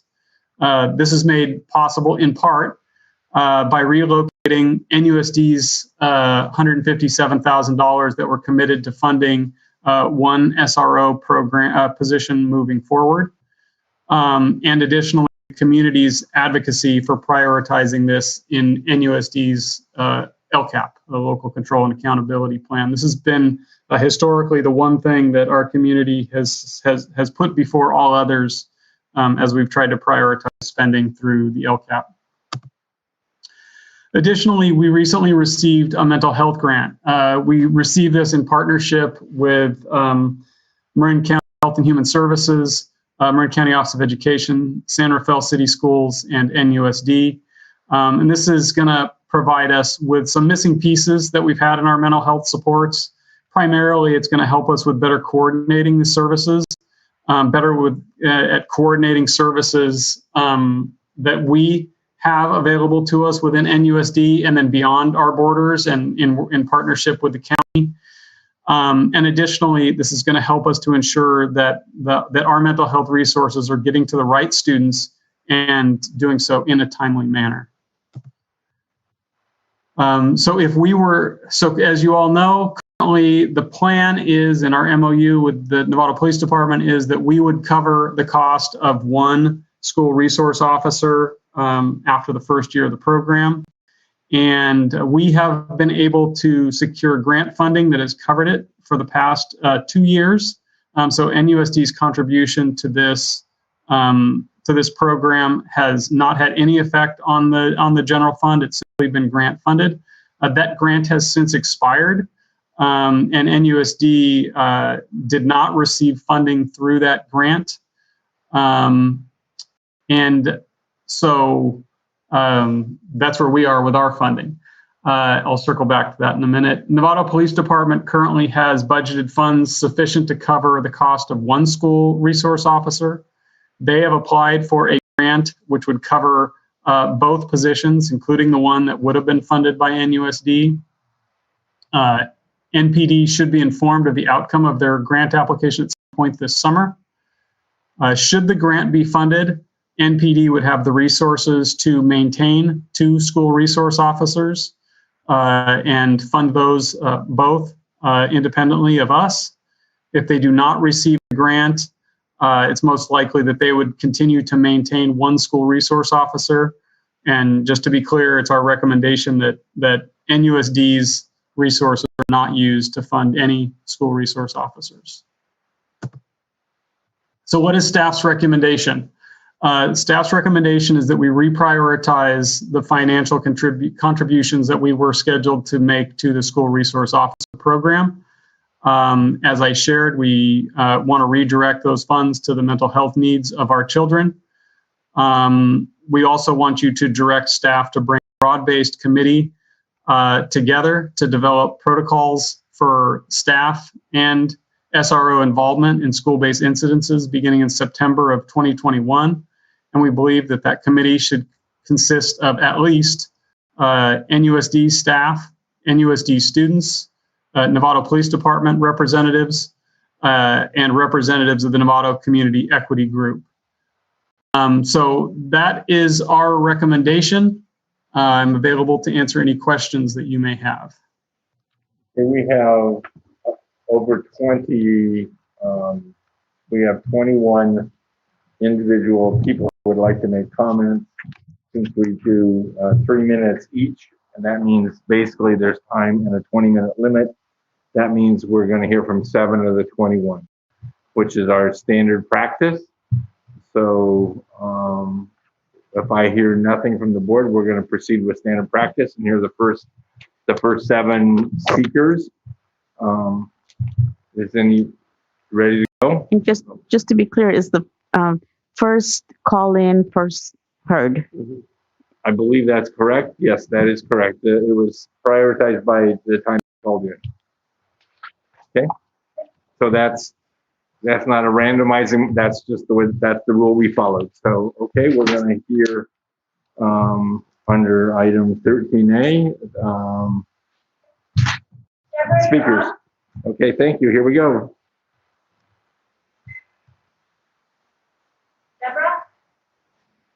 Hi, my name's Deborah Taub.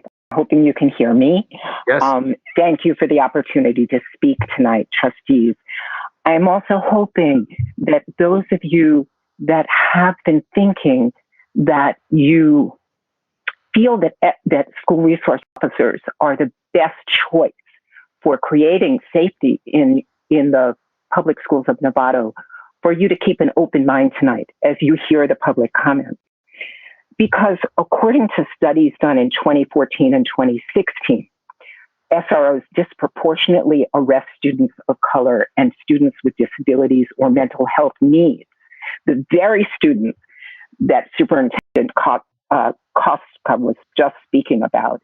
And they are associated with higher rates of suspension for students of color, thereby directly contributing to the school to prison pipeline that results in the criminalization and incarceration of BIPOC students. Many students who are currently being criminalized at school have mental health needs, behavioral health needs, or disabilities, and policing and criminalization disproportionately impacts them and often causes deeper harm or trauma. These students and their schools need stronger support services, not more policing. So my feeling is that SROs should be completely replaced with supportive services. So you're taking a step in that direction, and I believe you need to take more steps in that direction because studies actually show, and there's many of them in 2012, in 2009, in 2018, that schools with ample social workers, counselors, nurses, and behavioral mental health specialists have increased school safety. They have actually increased school safety, improved behaviors in students, lowered rates of suspension and other disciplinary actions, and better academic outcomes for all students. You say on your website, trustees, that these are the values you believe in. Please vote with your consciences tonight. Please vote with your values and vote to remove all SROs from schools. Thank you. Thank you.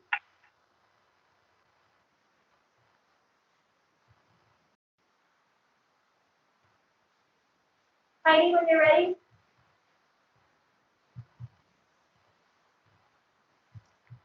Heidi? Hello. Hello, trustees. I want to ask you tonight to please honor your commitment to do what's best for our students and children. Imagine for a moment your mouth is dry. You have a lump in your throat. Your chest is tight. Your legs are unsteady beneath you. Your heart is racing. It's hard to breathe.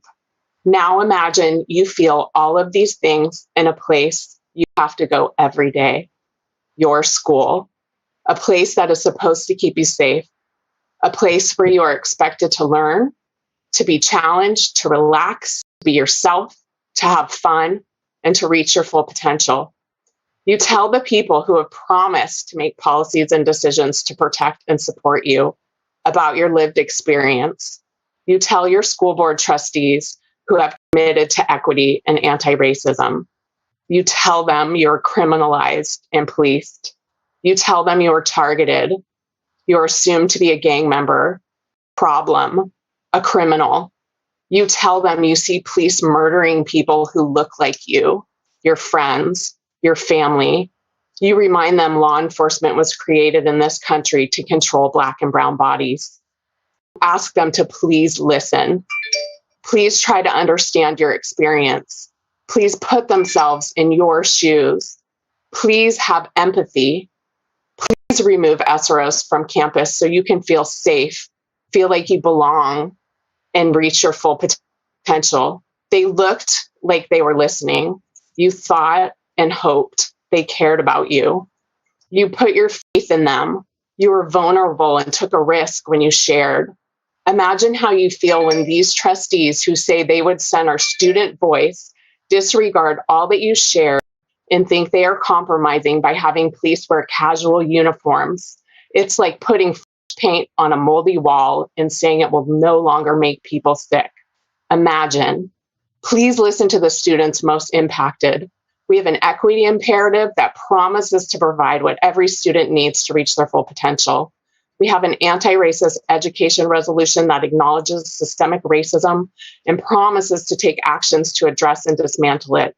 You can show the students tonight that you do care about their voices and their potential, and that you are committed to equity and anti-racism by voting to remove SROs from campus and by implementing the policy that outlines when police can and cannot be at school. We can work together to make NUSD a district we can all be proud of. Thank you. Thank you, Heidi.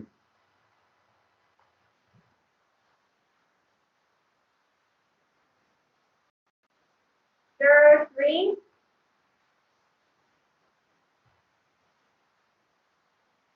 Juror 3, you're on.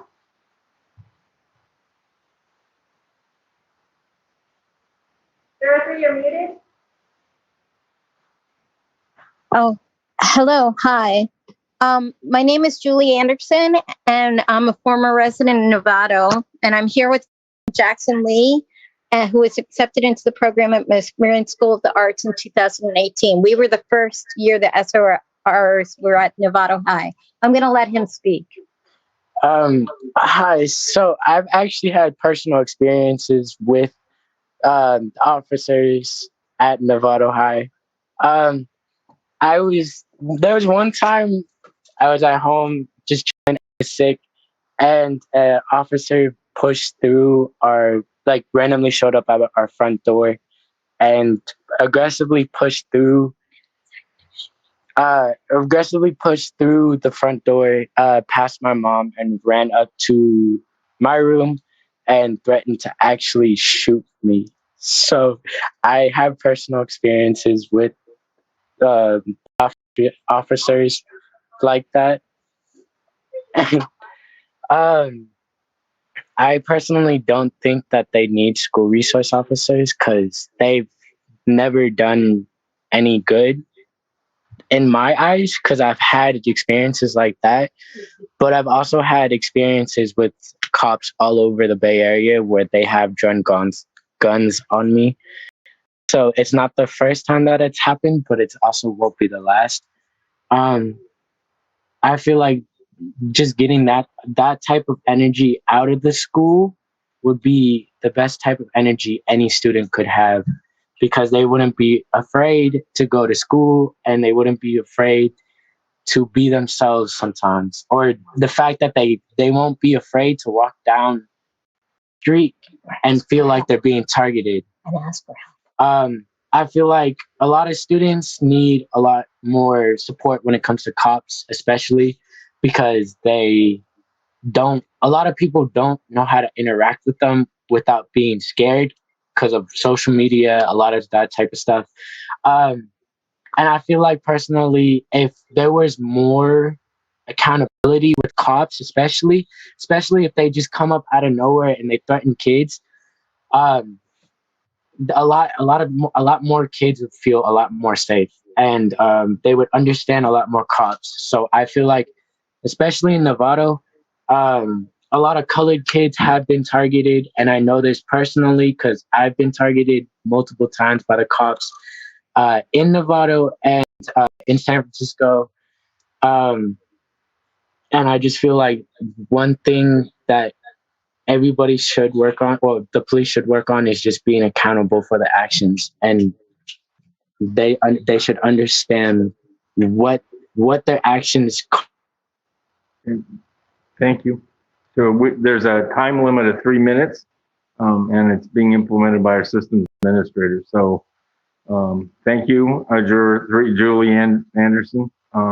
Next speaker. Ren, you're on. Hi, I'm Rin. I'm a community member. Like to voice my support in removing SROs. And first, I want to start off by sharing something that another community member asked me to pass on. Was that the reason that you didn't get the grant was because you weren't following the grant guidelines, which I thought was quite interesting. Police disproportionately target students of color and often add stress to situations by escalating instead of de-escalating, which negatively impacts student mental health. Regardless of the competency of individual officers, why not rely on professionals who are more adequately equipped to address mental health and who don't directly represent a system that criminalizes BIPOC? These interactions can also be the beginning of the school to prison pipeline for many students of color. The criminal justice system has always targeted Black, Indigenous, and people of color and will continue to do so. The short training SROs undergo doesn't make them any different from regular cops, and it's ridiculous to separate them out from the systemic problem this country has with police. Keeping them on campus in any capacity will contribute to many students of color feeling unsafe, which you just heard, not because there is something wrong with students, but because the police were created to terrorize and criminalize BIPOC and to protect white people from Black people specifically. Why teach students not to fear something they should be fearing for their survival and well-being? If you want to be anti-racist, like you claim, there is no compromise on the safety of our community members who are most vulnerable to systemic violence. Data will only get you so far. Reimagining safety takes much more creativity and perseverance than putting police in plain clothes or making them park somewhere else, or claiming that a systemic issue is different in Nevada, which I've heard you claim over and over. If you really don't have any systemic racial issues in Nevada, please share your secret with the rest of us. I'm sure the whole world would benefit from your brilliance. But that's not how it works, and you need to stop turning a blind eye. Listen to what Black, Indigenous, and students of color have been telling you at your own school. Thank you. Thank you, Ren.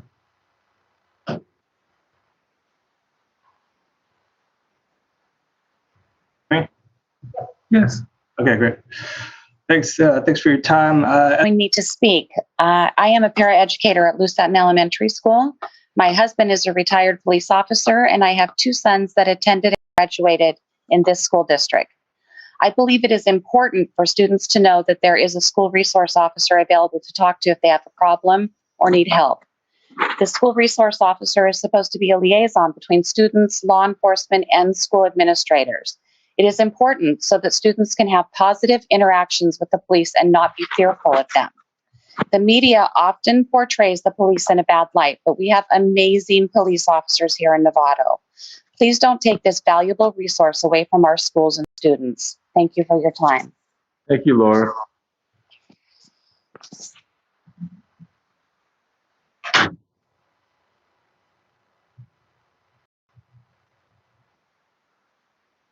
Laura B, you ready? Laura B? You're muted? Hi. Hi. Can you Hi, Laura. Hi. So I'm Laura, and I'm a parent and preschool teacher here in Nevada, and I work with the youngest population of our very small community. And I wanted to take the time to share the importance of their perception of police officers at such a young age. School right now for them, and as they get older, is their safe place and where they do and should spend most of their time. Having a student resource officer on campus is not only, in my opinion, helping children understand that police officers are friends rather than the foes, which sadly the world has lately led them to be perceived, but they're also there for their support and there to help guide them on a positive path of direction, even when life and their peers may steer them in the opposite direction, and be there for the situations that are bigger and out of the realm of a teacher like myself may be able to support them with. An officer's training and experience is much broader than that of most teachers, including myself. And in many situations, the students need better and bigger than that, just facing the things that our youth faces today. And I think that having somebody on campus that can help guide these growing children just in a positive direction. And just, I mean, I've been teaching 13 years. Having a positive perception of a police officer starts now, starts when you're 4 and 5. and with the media playing such a huge role on their little minds today, just having somebody in a police officer uniform on campus and in their little world sort of, helps build the foundation of what they need to know to help them understand that these are people that will help them. I also reviewed the 2020 annual report for Novato Police and took note that last year officers responded to a little over 31,000 calls for service. Of those, contacts use of force was used 13 times. If one of the topics of concerns with all of these students is that they feel unsafe due to perceived threat of officers using force on them, I think it's important to continue evaluating the statistics of this agency, which in 2020 show that 0.04% of interactions with the public resulted in Nevada. Okay, one more speaker, and then we're at our limit. Damaris, are you ready? Tamara? Yes. Hello. I just wanted to say that I understand where a lot of these people are coming from. I think that in order to make progress in our world in general, all sides have to come together and see, not just students see what officers do, but officers see what, life is like for students. Personally, for me, I've had really great experience with school resource officers. For example, Officer Rodriguez gave me a scholarship to apply to, and I actually got it, so that would have never gotten that without him. But I also understand where a lot of you guys are coming from. I've seen Officer Rodriguez in school a lot, and the most of the time I see him, he's always smiling and trying not to look intimidating. And I feel like he's always encouraging students to be more confident in themselves, but that's just the way I see it. So, yeah.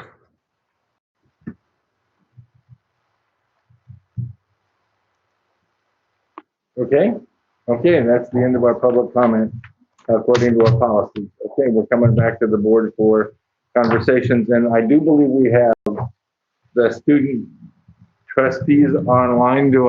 Elizabeth and Eva and Jada, are you all free with us this evening? I know Eva and I are here. I don't know if Jada's here. I'm sorry, I'm having a hard time. Was that a yes? Just Eva and Elizabeth tonight. Okay, just Eva and Elizabeth. Okay, so I want to make sure we all participate in this conversation. So let's, are there anybody want to lead out, or do I just go? I can lead off if you'd like. I have something that I've been working on saying. Okay, so let me take the comments in the room, and then I'll go to you, and then and we'll go around the table once, and then to you, and then we'll kind of do it more random. Okay, so does anybody here want to start out, or no? Marie and me. Yeah. Okay. Trustee Aguilar, yeah. So we've had this conversation before, and I just want to speak to those that didn't hear our last conversation. And I just wanted to know that tonight, when I say students, I mean all students, including Asians, Hispanics, whites, all students. Okay, so just for clarity and for the record. And I'd like to thank the staff for this report.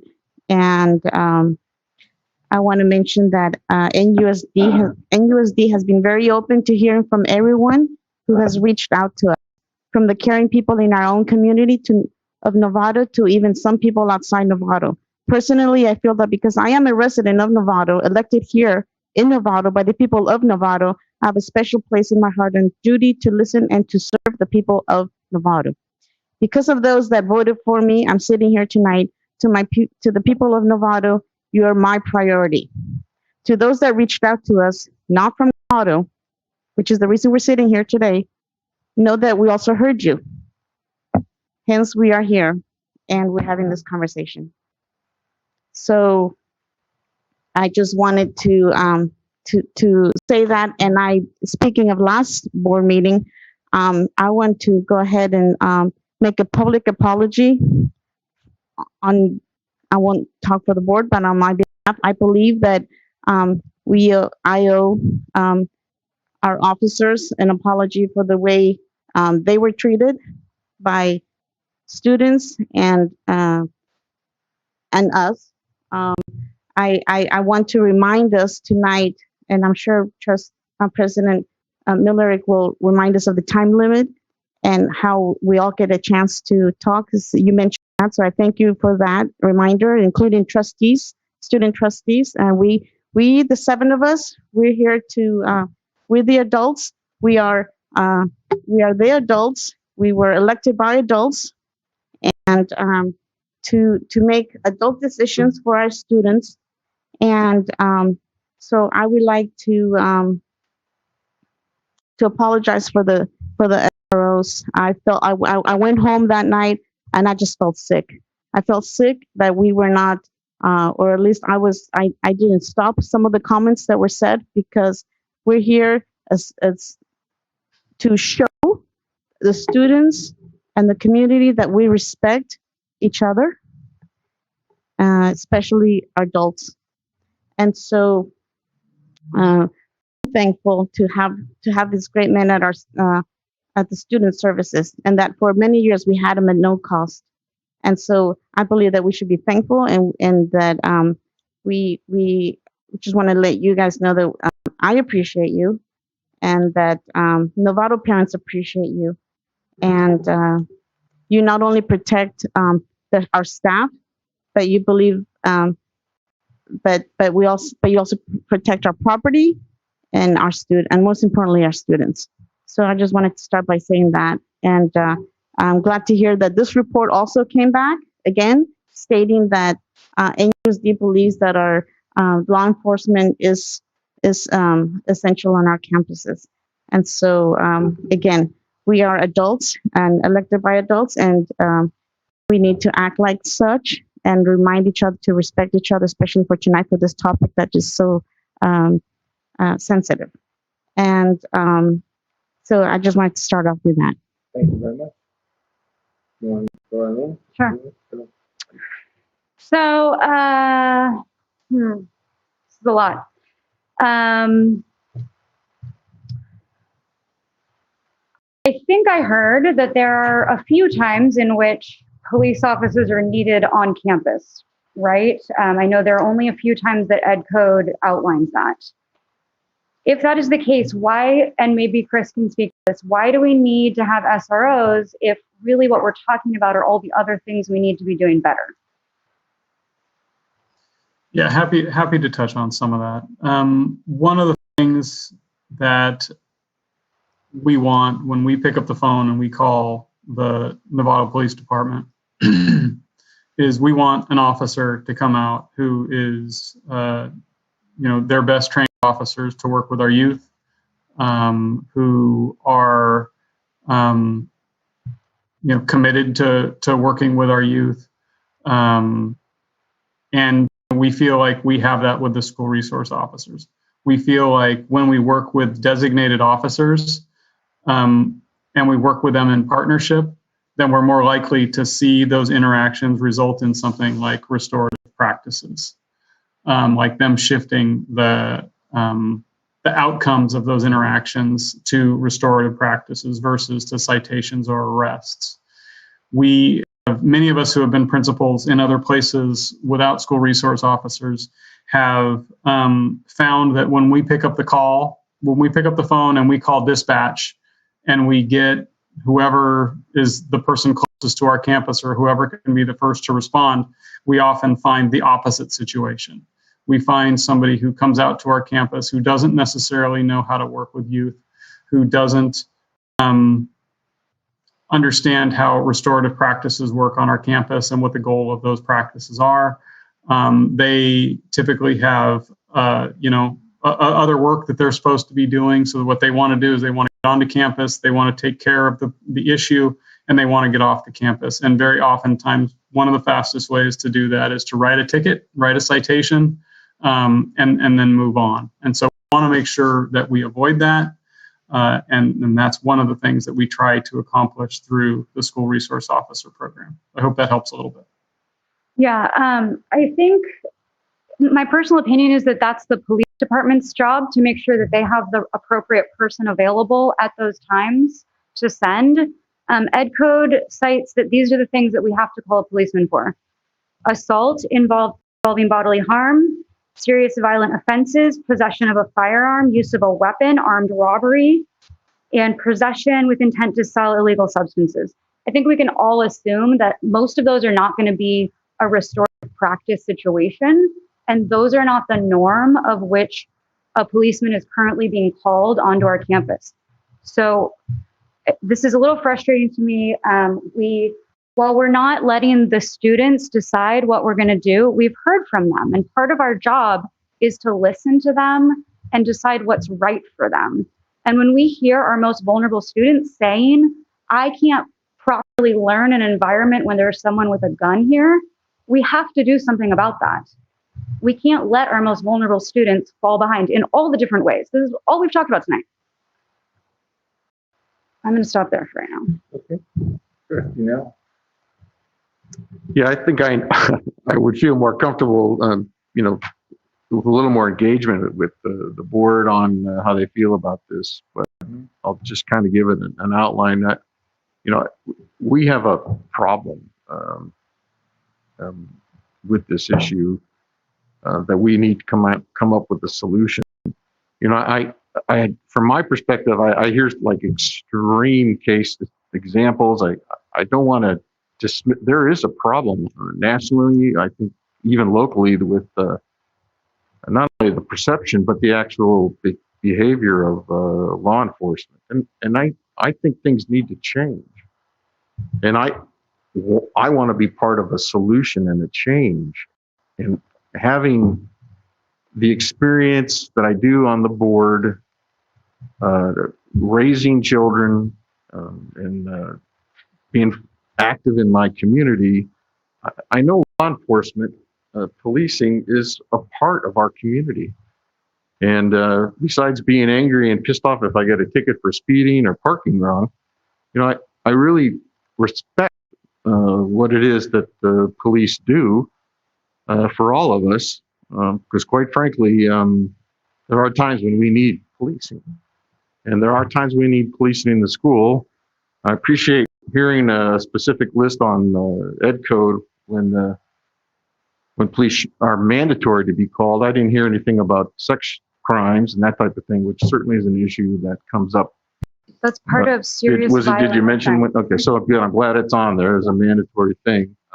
And I think that more often than not, police are part of the solution, and our administrators and our sites need the support at these critical times. I'm not arguing that we shouldn't be focusing on other issues and mental health and things along those lines. I'm just basically saying we need to be honest with ourselves about the need for policing, and we should all be working on ways to make it better so it's easier for all of us to be respectful of law and order and not be fearful of it. I mean, we talked a little bit about heartbreak and so forth. It's just really sad that we've come to this point where we're literally bigoted about I'm hearing bigoted statements about police. All police are bad. That's a perception that some of these paid lobbyists from outside of Nevada have been saying every week or every opportunity they get to ask us to redirect our funds into their special interests. And that does bother me as well, because this is Nevada. These are our cops. And what I can tell you about our cops, they're not like these really, really bad guys that you see on TV that murder people. And I get it. I mean, let me just say, I can get it to the best I can. This issue of having to give my son the talk.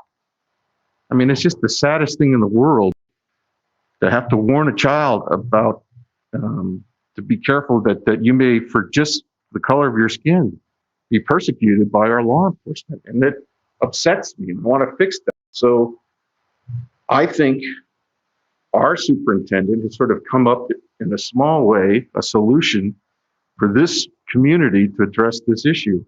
It doesn't say on one hand, black and white, get rid of the cops, they're all bad. And on the other hand, it doesn't say cops should do whatever they want, whenever they want.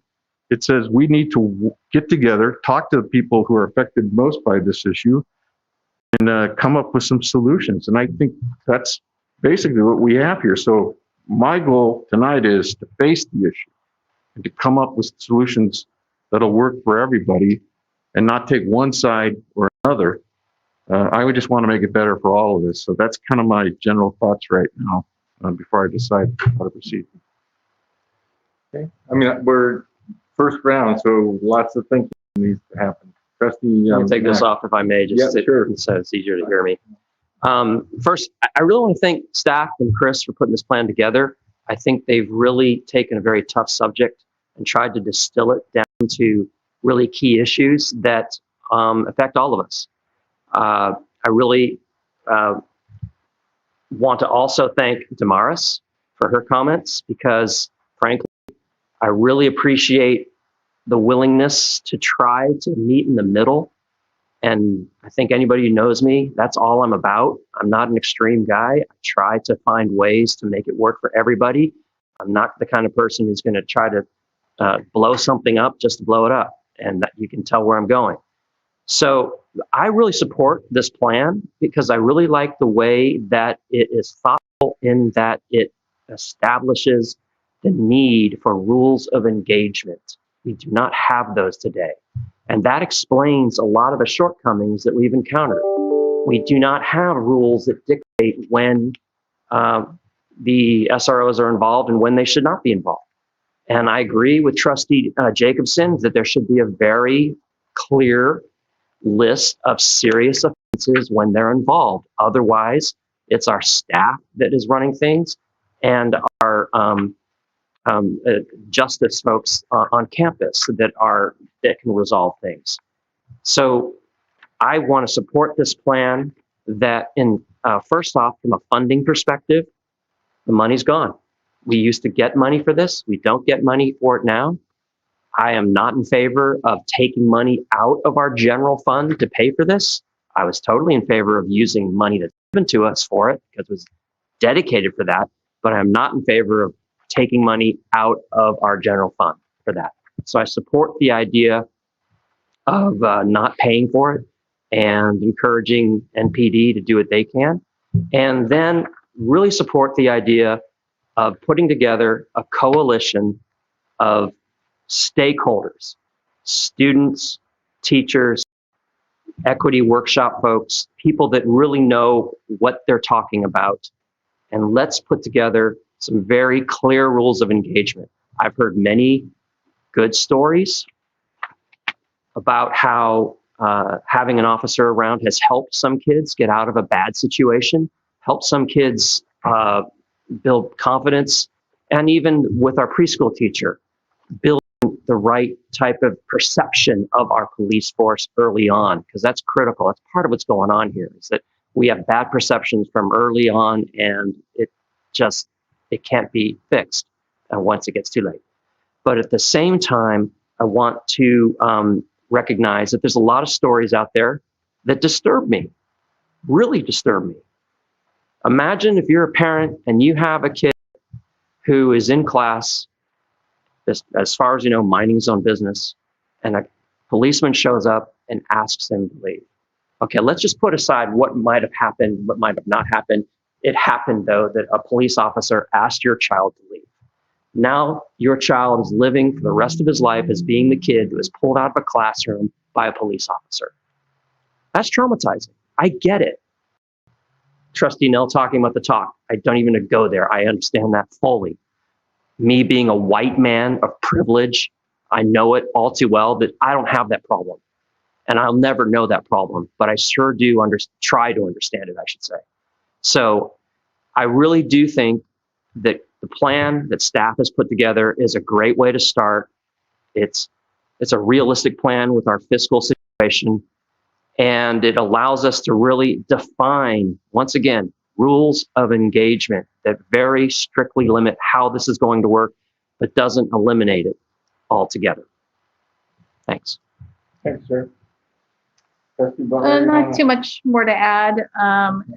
Kind of like what Trustee Mack said. So I appreciate your comments. And I disappointing that we're at this point and we made some errors along the way, or just we didn't have things in place as good as they should have been, and our SROs were doing responsibilities that they shouldn't have been doing, and that doesn't help the situation at all. And we really got to get that right if we are to move forward with the right protocols. And I do appreciate staff bringing this plan forward. It's sort of a hybrid way of approaching it, I guess you could say.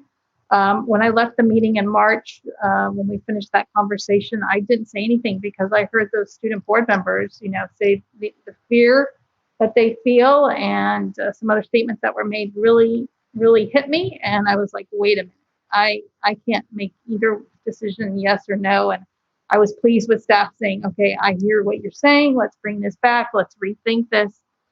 And that's what they've done tonight. So here we are with a little more different approach. And I do like it. And I'm going to support it unless there's some other options that I like to hear that I may not be seeing or hearing. But I appreciate the work. And we do hear you. I've always said this, our student board members and our students, we are listening, believe it or not. It just might not be that we always agree on everything, but we are listening. So.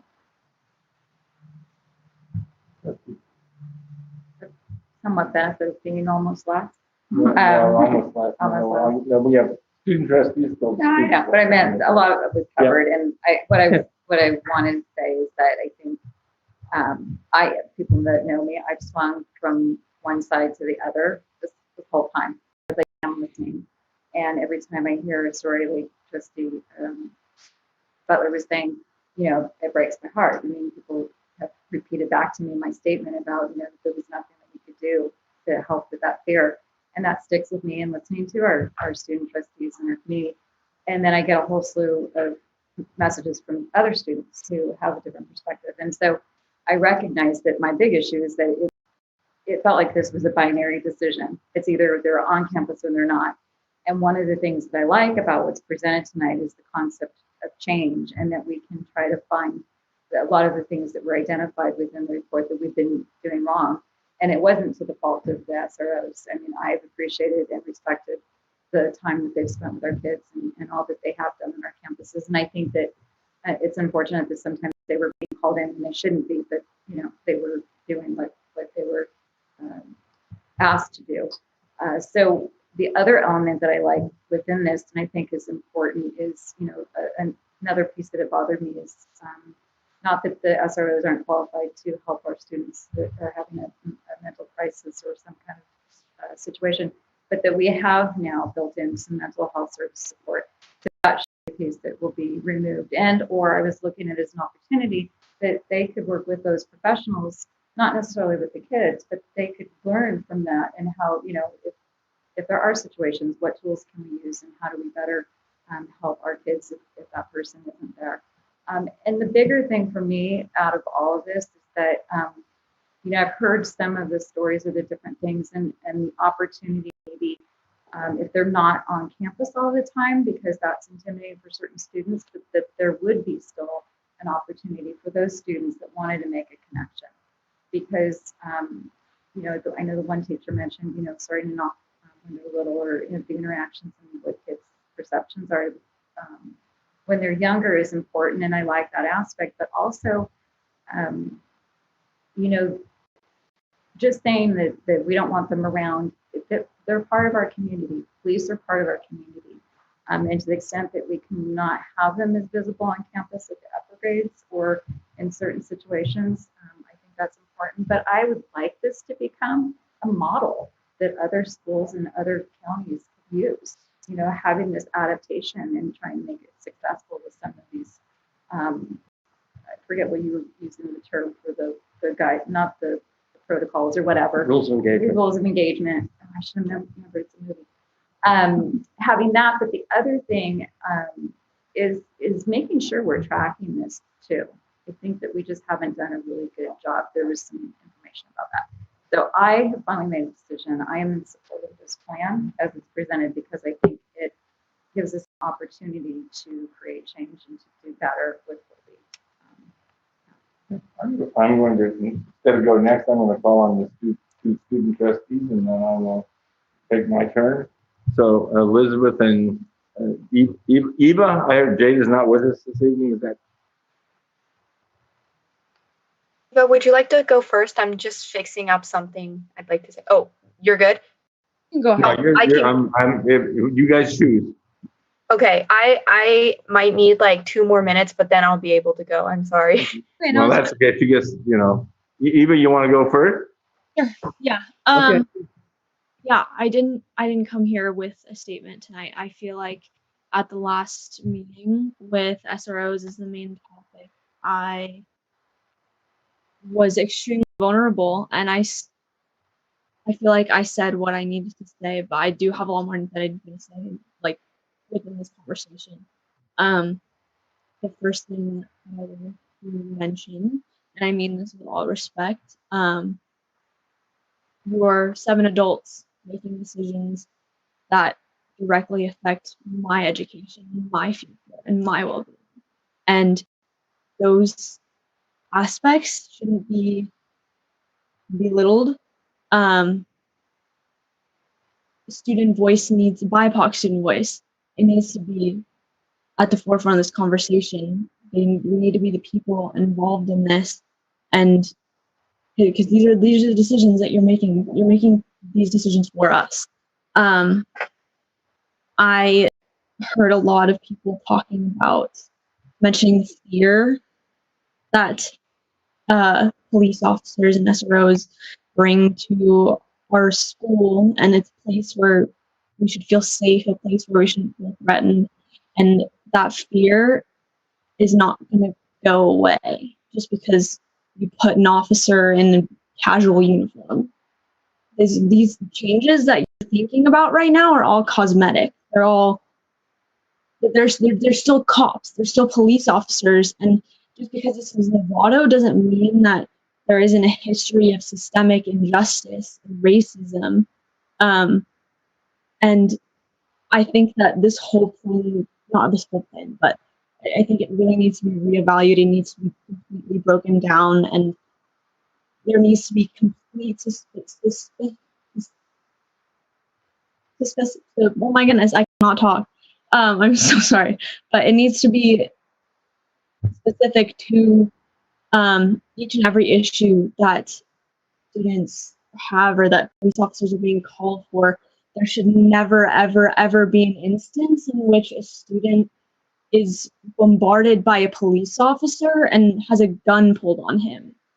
Like, that's a child. And there's a police officer that's involved in the school system that's holding a gun to him. Like, that's a lot of trauma that a lot of people can't even fathom. So yeah, I'm sure I'll have more to say, but that's kind of what I have to say right now. Elizabeth, then I get to go. Right. So I would say that my role as a student is ultimately to put a spotlight on the views of my peers, as I have previously emphasized. Believe me, I have heard every argument there is regarding this debate. My goal is to tackle what I believe to be the 2 main concerns from my peers, one being the history of systemic racism and another being the concern of peace of mind, in which we must ensure that our BIPOC students have. The problem that I have with the current proposition is the consistent exposure of students to cops when they're not comfortable. And due to that, we can't all just agree on something that's quote unquote good enough and expect the issue to completely go away. I know that's not realistic.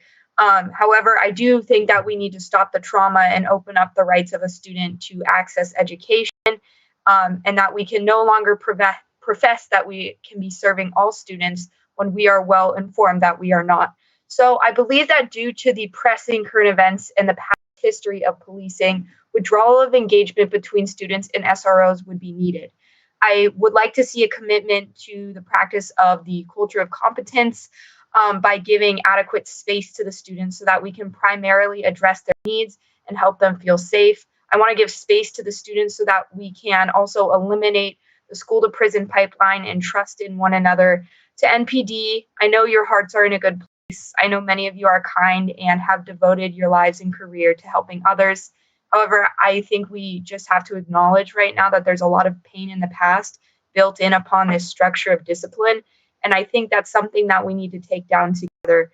And this comes with the mutual understanding that it's okay for the police to take a little step back. It's okay to let the students have the privacy they need. And it's still absolutely possible for us to do these things and still have a good relationship with NPD, where we can call on them in emergencies when we need them. For example, we can make sure that one that is very qualified is on call at all times in case, God forbid, there is an active shooter on campus or something. And I just feel like this is because the foundation of my generation is something that has to do with trust. And I think that is something that we can rebuild with trust. So that being said, I think it's important for us to prioritize the students and give them what they need right now. And that's what I think is harmony in working with their opinion is definitely through the widespread accessibility of counselors on campus. So I was happy to see in your proposition that you mentioned that. I do believe that a good relationship between police and students can be restored, but within that, our first step is to ensure self-confidence in everyone within the school day. Therefore, as a representative of the student voice and perspective, I'm here to say that we should respect their concerns of threat, and with trust, do I feel like interactions can improve? And our first step to do that is to remove SROs from campuses. Only then do I believe we can find harmony ultimately on both I'd like to see that done earlier than later. I think the idea of using police officers in an IEP setting when you're talking about the mental health of a student just seems inappropriate use of the source. Police is a special power that we rely on them. I rely on them. I don't carry a gun. I don't have a gun rack in my truck. But if I'm faced with force, I'm glad when I pick up my phone and call that there is somebody who are trained in use those force and know how to apply it to make sure I'm safe. That role and that capability is all people who serve in that role and capability. Many of them live in Novato, and so this isn't some other person that we're talking about. These are our neighbors who choose to take on that responsibility and that role. And we should honor them because at times that means putting their life in front of my life to make sure I'm safe. And they take the risk as opposed to me. And I'm thankful that we have that. And this district has had long relationships with the police department in terms of partnering. But right now in this year, there's something wrong. So for example, I talked to my good friend, Gary Brayman, who's in Rotary. And we were talking about what it was like when I grew up, and he grew up. I would like to think he's older than me, but he's probably not. And he grew up in Northern California. And when I got picked up by the police because I was doing something stupid, I got taken to the front door of my parents' house and handed back to my parents, and with a strong recommendation that A, did they want me, and B, would they take on the discipline job that was needed to be taken on. And that kind of service and that kind of relationship with community's value. And Gary, he grew up in Crescent City, same story. But when I go to work and my colleague who sits next to me, who is an ex-bank president and now leading a master's in business administration program, he talks about he's a black man. So he gets pulled over. In his town, he doesn't talk about that benefit. He talks about getting pulled over, and that frustrates him. But what frustrates him more is that they pull over his wife, and he tells those stories, and they pull over his daughter, and he tells those stories. So his experience of policing in this Bay Area is dramatically different than the experience I have. So when I drive through his town, I don't get pulled over, but he does. So something is happening that is dramatically different to two different populations, and he is smart, equipped, and a leader in business, and all of those important things. but for some reason, his car gets stopped. There's some, so in my sense, what's broken is the way policing is done in some towns. And I don't know if it's Novato included or other parts of the Bay Area, but my daughter and my friends' daughters drive all over the Bay Area, and they have to deal with this. So they're faced with a issue that's not a school issue. They're faced with an issue in the community that causes them great grief, and they're fearful. My daughter told me a story yesterday. She says, I have a student in my class who teaches high school, and she's fearful because when she was in 6th grade, the police came to her student's front door and picked up her father, and she hasn't seen her father since because he was deported. She lost. So she has a child that she's educating whose view of policing is they take your parents at will whenever they feel like. Now, we have immigration laws in this country, but if I have a child who's going to school and the child's an American citizen and I'm driving and I don't have, maybe I'm undocumented, I'm fearful because if I get stopped for a broken taillight, I'm going to end up being taken from my family. So we have, the issues in my view are off campus. The issues are off campus. And why we have enough problems in the school system already in terms of making sure we have mental health. We have students who are choosing suicide as opposed to life in this town. We don't have to go out on Nevada to find that case. We have enough problems on our campus. I don't understand why we think bringing the police discussion onto our campus is a sensible thing to do. I want to take our money and spend it on fixing the systems that we support kids with. I want to use North Bay security, who don't carry a citation book, they don't carry a gun, but have police experience, and have them provide the support for all of those minor tasks that are appropriate, so that the students know that if they look the wrong way or that somebody they make a social error, the consequence isn't a citation and a court visit. The consequence is restorative justice in our own system, in front of the principal, in front of their peers. So I understand we're not going to fund the SROs. I got that. I understand we're going to study this whole thing. I got that. What I don't understand is we're still talking about have 1 or 2 SROs in the community, and I don't understand the role. This piece of paper does not tell me how they're going to interact on our schools. And to me, that is what I heard from our students, the ones in Nevada, not the ones from out of town, but the ones in Nevada saying they're fearful, but this document doesn't go far enough. So I like parts of this, but I think we didn't address the problem that they addressed, which is what are the rules? Can an officer walk onto the campus casually and enter a social conversation and say, I'd like to talk to you? Well, if I was walking down Olive Street and an officer walked up to me, I would say, why are you stopping me? I have a right to say, no, I'm not talking to you. I'm going to continue my way unless you have an intervention. And we're putting a situation on our campuses where the students don't feel like they have that choice as a citizen. So I am thrilled for some of this, but I just don't think we went far enough.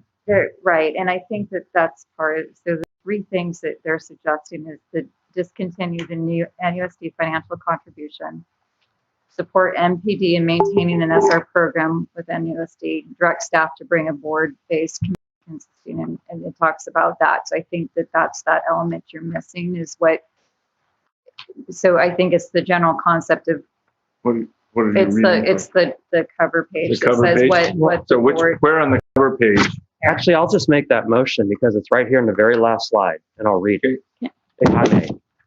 So I'll make a motion of staff's recommendation to discontinue NUSD's financial contribution to the SRO program, direct staff to bring a broad-based committee to develop protocols, i.e. rules of engagement that I've been talking about, for staff and SRO involvement in school-based incidences, not regularly on campus, incidences beginning in September of 2021, consisting of at least NUSD staff, NUSD students, NPD representatives, and representatives of the Novato Community Equity Group together. So, so it's not precincts, it's did two you skip things. the second bullet? There's only 2 bullets.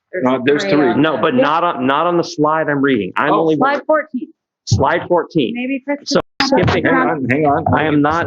We are not going to talk to. Oh, here. Hang on. I'm finding the numbers. The whole SRO program with MPD. That's their program. So really, just focus on 2 things. Bullet number 1 on slide 14. Discontinue NUSD's financial contribution to the SRO program. And bullet number 2, direct staff to bring the broad-based committee to develop rules of engagement and SRO involvement in school-based incidences. So does that mean they're only there when we call them? Yes.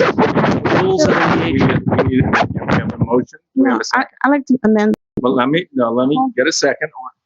I have a motion. I'll second with an amendment. Nobody's seconding this, then the I motion just is did. going to die for lack of a second.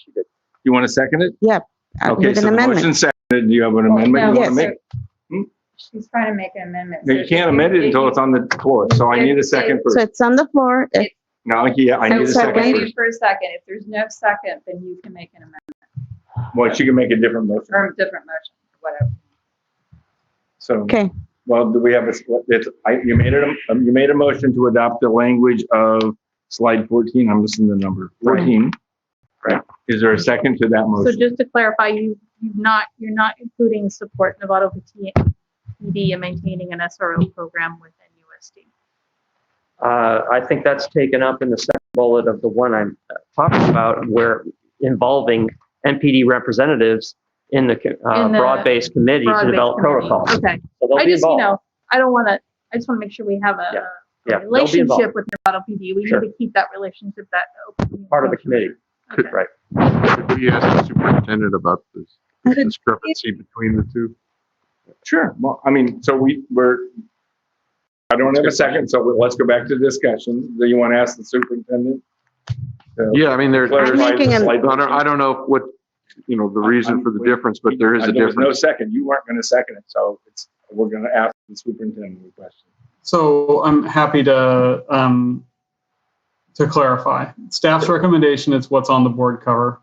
Clearly, the second bullet is missing from the PowerPoint. So staff's recommendation is to discontinue NUSD's financial contribution to the SRO program, support NPD in maintaining an SRO program with NUSD, direct staff to bring a broad-based committee consisting of at least NUSD staff, NUSD students, NPD representatives, and representatives of the Novato Community Equity Group together to develop protocols for staff and SRO involvement in school-based incidences beginning in September of 2021.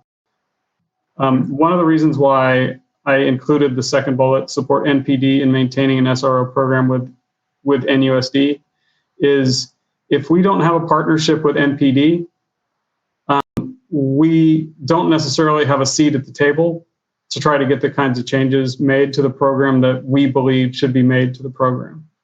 If we say, NPD, you're going to go it alone, we're not going to support your SRO program, then that leaves them to unilaterally decide what it is that the program looks like and engage with us as they feel important, but they may or may not involve these groups in refining their program. So that's why I believe that it's important that we have that bullet there. But this is an important board decision, and I support whatever decision that the board makes. That's why You don't think if we ask them to join in this conversation to suss out exactly how this relationship would go over the next year, that they would agree to that? I don't know what they would do. I know that we have had a memorandum of understanding that dictates the terms of our communications with them. I think that they would invite community input. I think that it'll be up to them to determine what that looks like. It will not be up to us to determine what that looks like, because we've said we aren't partners with you on this work. So, they may do exactly what it is that we suggested here. They may do it differently. So if we support maintaining the SRO program, is that under the guise that they come when we call them, or that they are in the same capacity that they are now?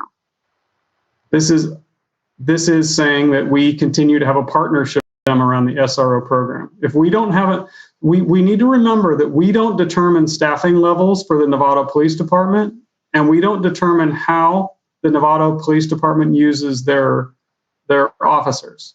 So if we say we're not going to have school resource officers anymore, Novato Police Department can say, well, we're still going to have school resource officers. You've outlined in here having them soft uniforms and not have offices on campus. So how are we making that happen then? Because we have a partnership with them. In the absence of a partnership with them, it would be up to them to make those decisions.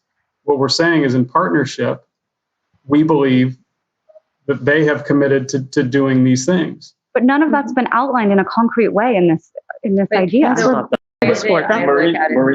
Help me understand what you mean by none of that has been laid out. Well, I felt like when I said in our last meeting, please come back to us with a concrete outline of how this relationship will look, that things like this would have been ironed out with them, and we would see, oh, they're not going to do this, they are going to do this, X, Y, Z. I'm sorry, when you say things like this, I'm not sure what you mean. Like their soft uniform and their office. They have agreed to that. They have agreed that they will wear soft uniforms, and they have agreed that they will not have designated offices on campus. That is penciled out. It's right there in front of you. That's how. So I'm sorry, I just asked that and it wasn't clear, so I apologize for not understanding. Okay, so Marie, you're next. Okay, so it just sounds like because there's the superintendent named 3 individual bulleted comments. So I would like to ask that we vote on the second and third separate from the first. So 3 different motions, just to be clear. And I also I've done my due diligence. I've spoken to the SROs. I believe they're listening.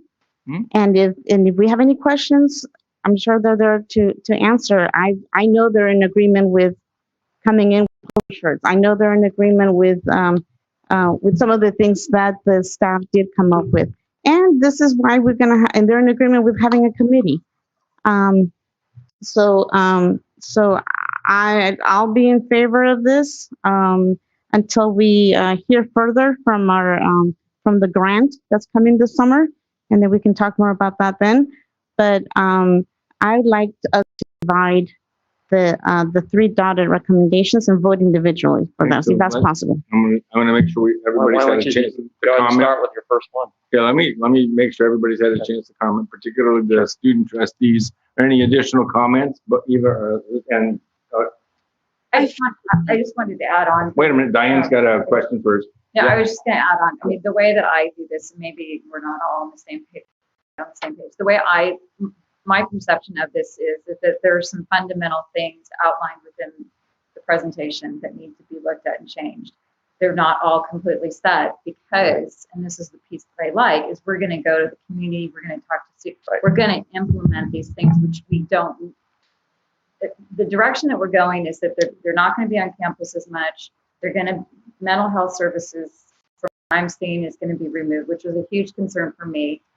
There's the opportunity for them to do training. I heard there was some event that they did offsite. Those opportunities would still exist, but they're not completely defined because we want to have all parties participating in the process.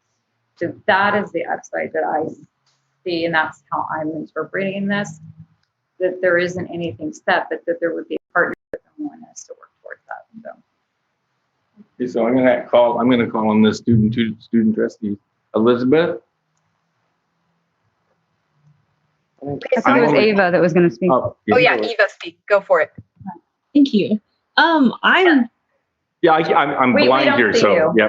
No, it's okay. I'm just also really frustrated because I feel like I agree with Julie. This wasn't like specified enough before. I feel like we need to specify more before we can make a decision on this, like an informed decision on this, because like I've been saying, those are the wearing polos, like parking the car somewhere else. That's a cosmetic change that, I mean, they're still guns strapped to their belts. They have tasers strapped to their belts. They have bulletproof vests. And I feel like I'm sort of confused on the situation. I'm not sure if they're being called when they need to, or if they're still going to be on campus, which I don't think should happen. I think that this needs to be further ironed out and further clarified before any decision gets made tonight. And I'm frustrated because I thought that that's why we spent so much time like waiting for this to happen.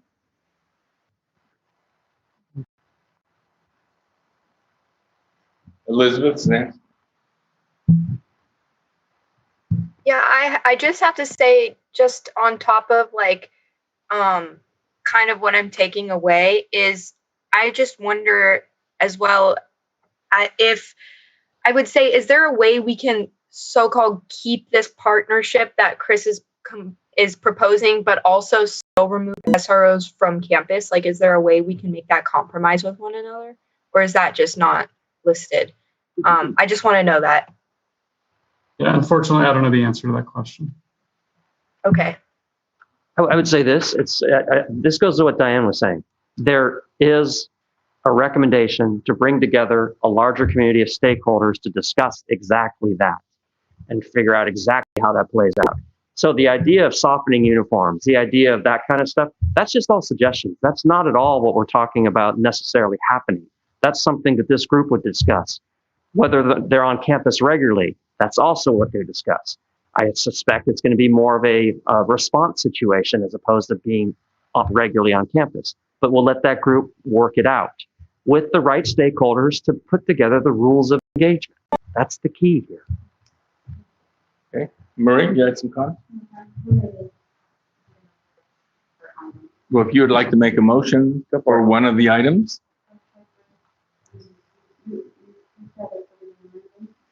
Or no, just go ahead and just do. You start. Just make your motion. I don't know if Maria's microphone's on. We can't hear her out. Oh, Zoom line. no, I just would like to vote individually for each item. Sure. And so, so maybe Trustee Nell can, or somebody can. I'll go ahead and make the motion. Yeah. Okay. So make the motion that we not fund SROs going forward. Second. So that's the discontinue let me be NUSD clear. financial contribution to the SRO program. And let me be clear in this, because I know there's some people out there that are going to disagree with me on this, but I want to be crystal clear to these folks that I deeply respect. And that is that this is money that was previously given to us to fund this position. It is no longer being given to us. Now, if we were to go forward and continue funding it, we would have to take the money from our general fund. And I'll just throw one example out there. That's an athletic director. Close to my heart. I'm not willing to do that.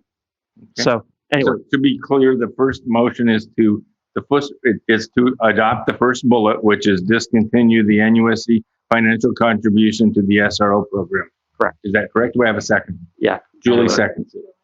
Any discussion about this item from any student trustee or any? Okay, hearing none. Sorry, just one thing. So I just want to clarify, if we vote on this and say that we're cutting all of the funding completely, would that clarify that we would basically, quote unquote, like destroy the relationship where we would have the power of our input between MPD? No. Okay, got it. We've not funded it before. We have funded it before, year over year, depending. It's varied one way or the other. So that's a good question. Is that a correct statement, Superintendent Costco? I do not believe that decision would change the relationship with NPD. Okay, good. Thank you so much. Okay. So we're going to vote on this first, and all in favor of adopting the first bullet. I see 7 votes. No. I see 6 votes in the room, and trustee votes, the student votes. Elizabeth and Eva both vote yes, and opposed. Marie votes no. Okay. So okay, good. Hold on. Now I see why you wouldn't do the motion. I get it. Okay, sorry. Okay, no, that's why we're doing this, so everybody can get their vote on the record. Well, then can we do the next two together? Let's just continue individually. How would you like to do? Well, so I'll go ahead and since I started this, and unless you want, continue. You're okay. Okay. I don't want to.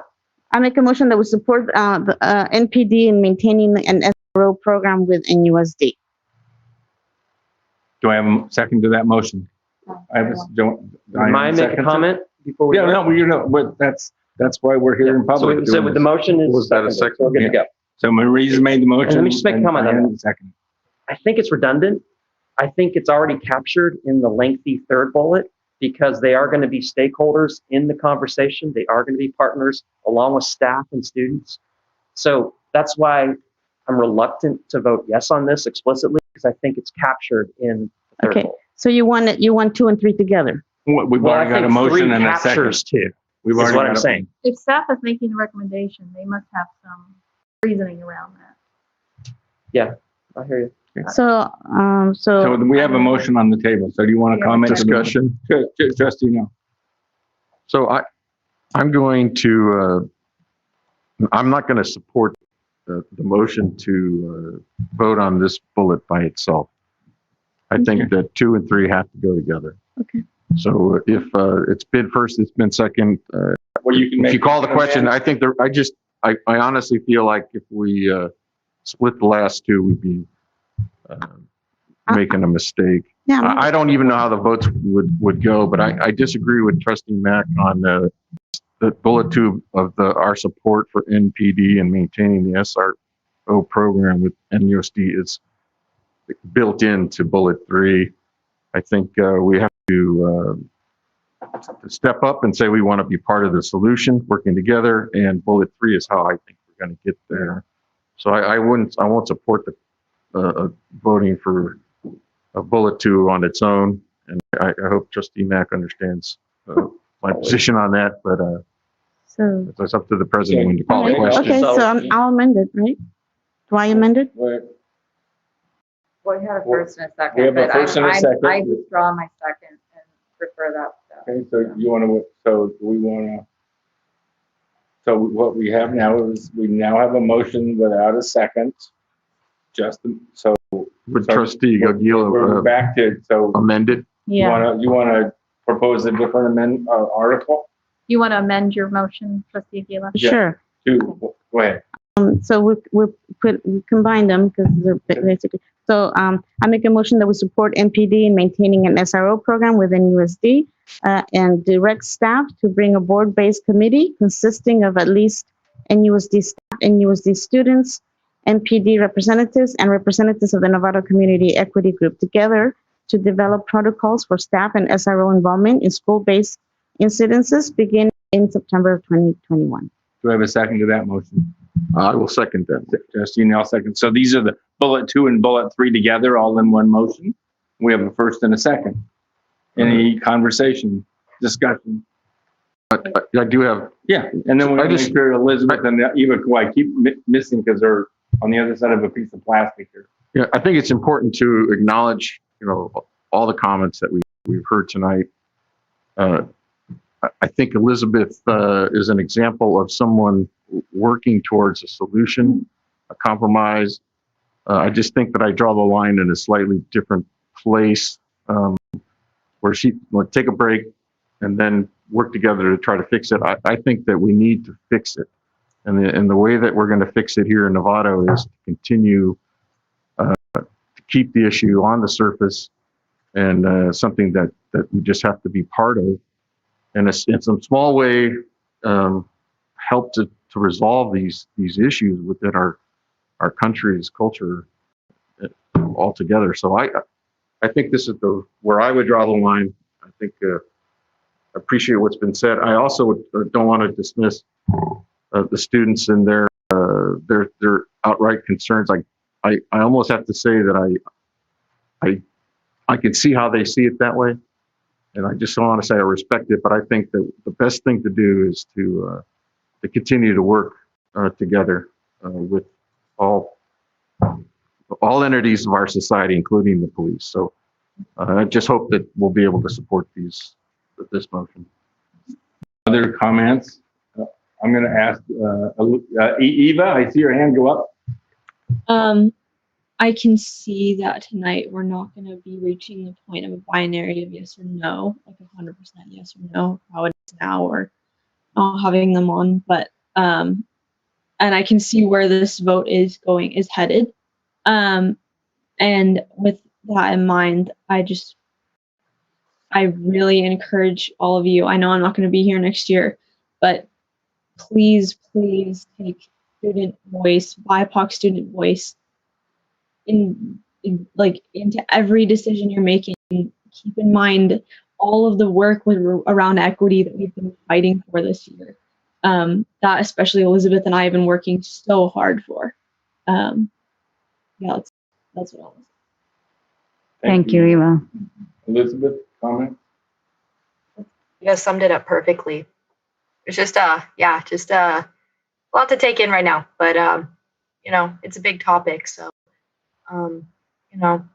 I just hope more than anything that, when I'm looking at realistic way of things and how this could turn out, I really want to make sure that we come up with a way to prioritize those main things, those main factors that we have found to be, voiced by those who, feel oppressed. And I really hope that we can tackle that and put that at the forefront of our priorities within the, institution that we create with this proposition. So.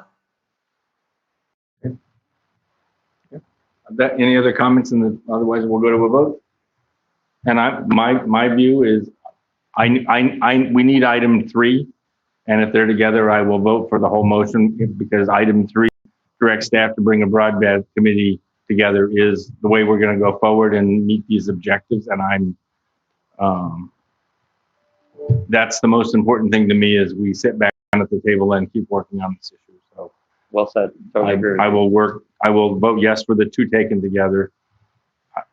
So there's where I am. So you ready for a vote? Yep. Okay. Vote, trustees and student trustees, all in favor of the motion. 1, 2, 3, 4, 5. It's 6. 6. I got 6 and opposed. Julie opposes. Good. And student trustees? 1 opposed. Elizabeth, do I see opposed? Okay. 2 student trustees opposed and Julie opposed. And Julie, thank you. We'll be watching that committee, don't you worry. This committee has to happen. Okay, there we are. It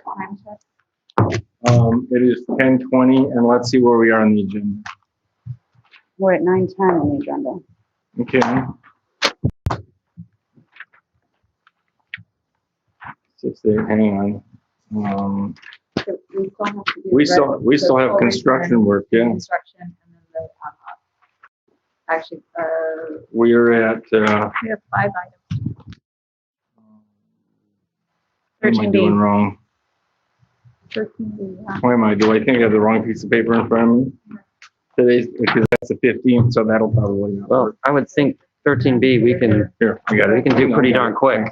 Yep. 3 of them are They're all okay, so we are now at 13B, approval B, C, and D we can resolution, do full pretty quick. return to school.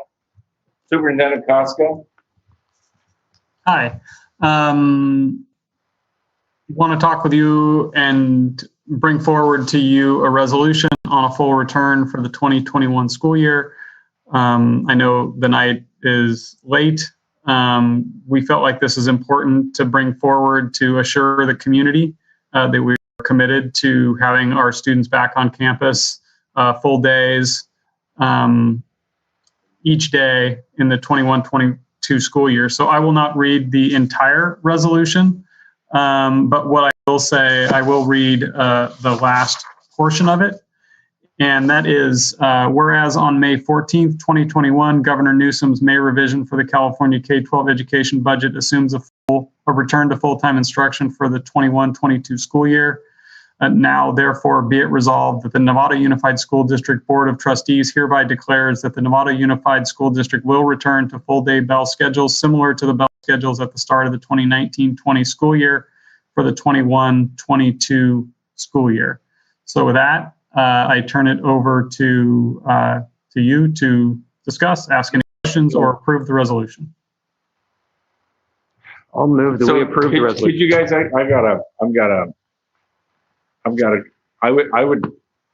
would like to reverse my vote on the prior item. Can we go back? I know it's still going to carry. I would like to reverse my vote on the prior item. Well, let's cover this item, and before we close the meeting, I'd like to have that conversation. Can you do that? I'm very this is very frustrating to me, and I'm sorry. But so Chris, let's talk to Chris. The presentation he's making on the resolution for full return to school. Okay. Well, I'll go and move that we approve the resolution. Okay. Thank you. As presented. This is, I don't know if there's any comment. This is very good news. Yes. Yeah. I think that's why I'm doing it so quickly, because this is a no-brainer to me. Let's go. Yeah. Second. Aaron. Okay. All in favor? The student trustees on this item. And I apologize to whoever wrote it, that we didn't give it as much discussion. Yeah, Eva had to step out of the meeting. Yeah, no, that's fine. Thank you very much. Okay. Okay. Well, let's keep going. Let's get to the end of the agenda. I'm sorry. Okay. Next item, approval of resolution 26, 2021, approval of total base rent amount for the lease-back agreement for the Olive Modernization Project. Mike Willard, you going to present? Yes, sir. Good evening, trustees. I know it's turning into a long night. I will make this very quick. Seeking board approval for resolution number 26-2020-21 that approves the total base rent in the amount of $10,623,387. That's in the lease-back agreement with our contractor, GCCI Incorporated, for the Olive Elementary School Modernization Project.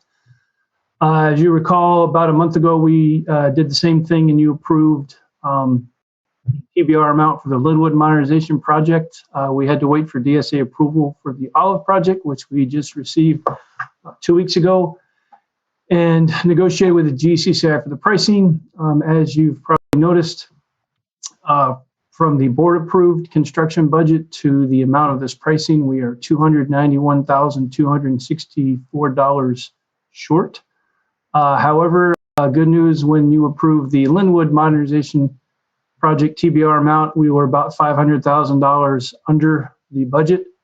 So as part of this request, superintendent staff are recommending the board also approve a transfer of $291,264 from the Linwood project, the savings we had there, over to the Olive project, so we can award this resolution and again work on this project. Again, seeking board approval for resolution 26-2020-21 in the amount of $10,623,387, of which includes board's approval to transfer the $291,264 from the Linwood project over to the Olive project. Happy to answer any questions. Questions? I'm ready to move. So I was just going to move that we accept the recommendation. It's a resolution, so it has to be agendized and open for debate, discussion, but seeing no public comment, I just recommend that I move that we accept the recommendation. Second? Sure. Gaffin, second. All in favor? Discussion? All in favor? Okay. Trustee? Okay. Elizabeth votes. Okay, good. We're moving to item D, approval resolution number 38, approving the total base rent amount, lease-back agreement construction for the San Marin High School Athletic Field Project. Mike Willard. Thank you, President Marek. Again, I'll be really brief. Just as a reminder, the board previously approved dissolution with the previous contractor, FRC, due to inability to meet satisfactory pricing. As mutual agreed upon dissolution. The board then approved BHM to be the new contractor, and the last couple of weeks we've been diligently working with them on pricing. The good news is we got the pricing a lot further, or a lot closer to our approved budget. Unfortunately, we are starting to see the beginnings of what I would call COVID-impacted logistics and material cost increases, specifically with petroleum products, steel, and concrete materials. So with that said, we are seeking approval of resolution number 38-2020-21 that approves the total base rent in the amount of $5,768,472, which is a little bit short from the approved budget that the board's already approved. We're also asking, as part of this approval for the resolution, board approval to transfer $394,472 from our Measure G bond program contingency to cover the delta. I also wanted to update the board that we currently have about $425,000 in that program budget. This will take most of that away, but next week we plan on bringing a project adjustment presentation to the board, which will transfer some money from closed out projects and put about $300,000 back into the program budget, our program contingency budget. And in addition, we expect near the end of the summer, the next interest payment to hit in the amount of roughly $150,000. So by the end of the summer, we expect to have the Measure G bond program contingency amount back up to about where it is, or a little bit more than where it is now. Again, in summary, just looking for board approval of Resolution 38, 2020-21 that approves $5,768,472 for the Fields project at Samron High School. Of note, this also includes approval for about $1.1 million that would go to field turf for the synthetic portion of this contract. We were able to save money by going directly to the contractor. And also part of this approval is board approval to transfer $394,472 from our Measure G bond program contingency over to the project budget. Happy to answer any questions or concerns. Okay, Diane? I know it's getting late, and I'm just going to throw a couple things out. So from the start, I've had an issue with this, partly because the original approved amount was $4 million, and then we went up to 6.25 or whatever. And I still believe that we need to support the work being done. I think my issue right now is that we are like pulling money to make this happen. We're in a situation where you just said, I'm not entirely convinced that the cost isn't going to continue to go up. And so I'm at the point where I'm sort of like, can we just hold the boat here and wait until things get to, the pricing comes down? Because I think we're going to look back on this and we're going to say, it was really expensive to do this. And we knew it, and we're watching this happen. I just learned a whole bunch of stuff today about what else we're running out of, there's shortages and stuff. And so I'm not in support of You're concerned about the interest payments. And the interest payments are real. They're significant. They're like $250,300 every quarter. So where I'm going is that, yes, this does take a big hit to the contingency, but it's not like the contingency is not moving. It's growing. So it's a moving object all the time, moving target all the time. And that's why I'm comfortable with this, because I believe there'll be plenty of contingency as we progress, because it continues to grow. I need to go meet with Mike, because I'm with I understand. But I'm getting really concerned. So I will vote for the yeah.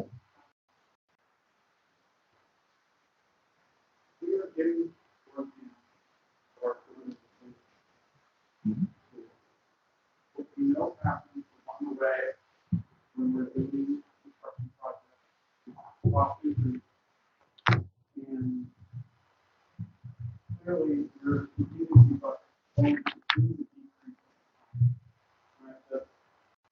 That's why it's there to help with projects that end up so where we are right now is we're faced with a choice. When we talk to our construction experts, what they say is, you can put this project off, but you will never get it done. Sorry, my mic was off. Let me back up a little bit. I'll start by talking about this project in particular. So what we've heard from our construction experts at Greystone West is that we can put this project off. We will never get this project done cheaper than we will right now. That's their perspective. They could be right, they could be wrong, but that is their perspective. So I want to make sure that is in this space and that we're aware of that perspective. When it comes to the life of our school bond, we are getting towards the end of it, right? We have spent the vast majority of that money. We have had some projects come in over budget. We've had some projects come in under budget.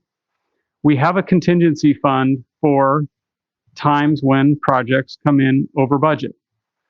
It makes sense that our contingency fund would be getting closer to zero than to millions of dollars as we're closer to the end of the lives of the school bond. So with all of that being said, this is frustrating to all of us. It's frustrating to some that the way that this project came onto the table. It's frustrating to some that this project has come in significantly over the original budget that we expected. We are where we are now. We do have money in a fund that would be close to zeroed out, but as Trustee Mack points out, it won't be zeroed out for long. We have some other projects that are coming in that have project-based contingency funds associated with them. And as those projects close out, those contingency funds will roll back into the overarching bond contingency fund. So these are scary times when we get to the end. You know, it is my experience being a large part of 3 different school bonds in 3 different districts that you get to the end and some of the stuff that you were intending to do doesn't get done. And oftentimes that's dictated by the priorities that were made at the very, very beginning of the bond when you were spending $50 million at a time on big projects. So, you know, this is a hard spot for us to be in. I think that one of the things that I want you to think about as you make this decision is, do you ever want this project to get done?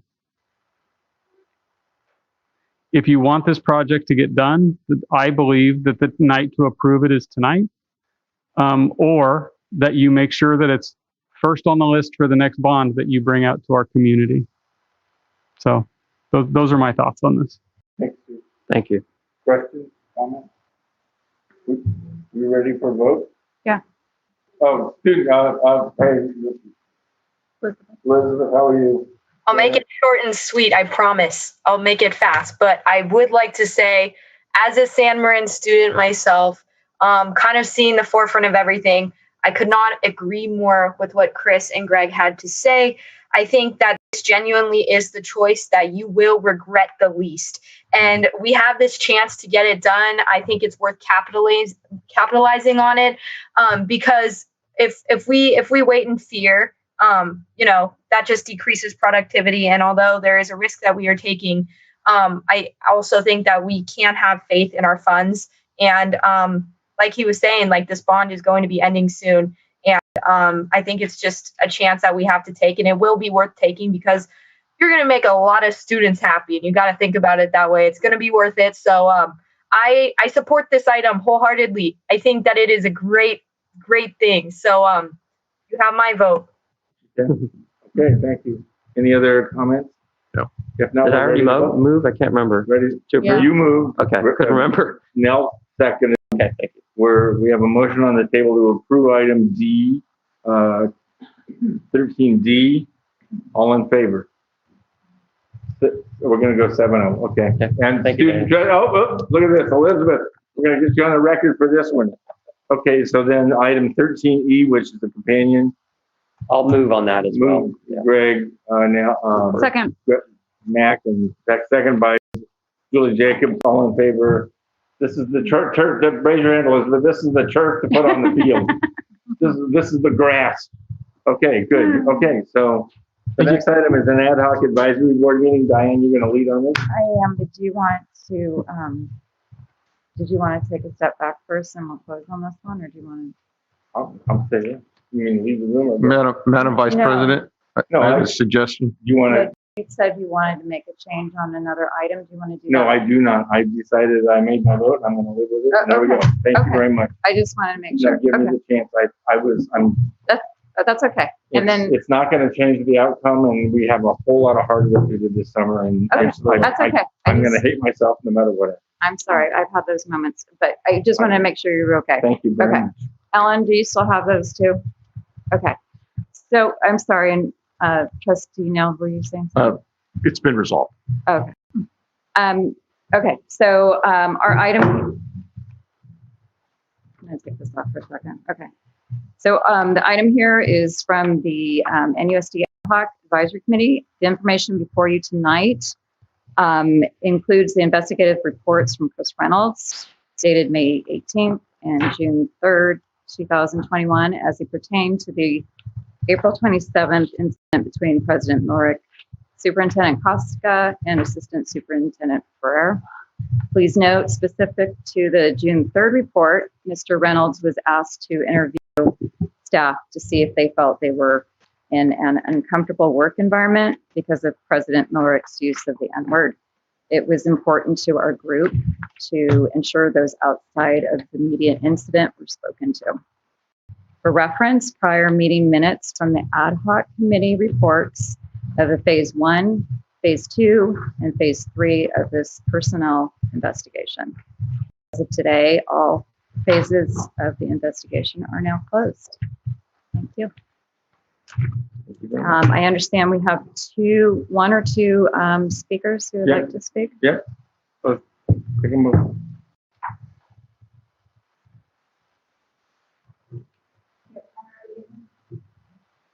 David McCormick, when you're ready. Go ahead. Oh. Sure. Unmute. Unmute. Hello, my name is Chelsea McCormick, and I wanted to speak in regards to the ad hoc committee and the investigation that took place. And I want to tie it back to a special education committee meeting that took place on January 23rd, 2020, where a high-level special education administrator used the R word as a pejorative in the context of special education committee meeting. And there was seemingly no consequence.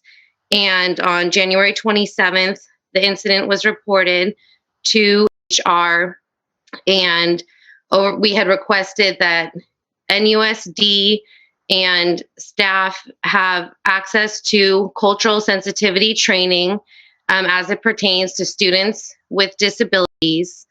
And there was no response from the school district as far as any trainings that took place. We know that there were no cultural sensitivity trainings that took place for students with disabilities. There was no, in the recent disability cultural training you had, it talked about pretty much everything except for, people with disabilities in the workplace.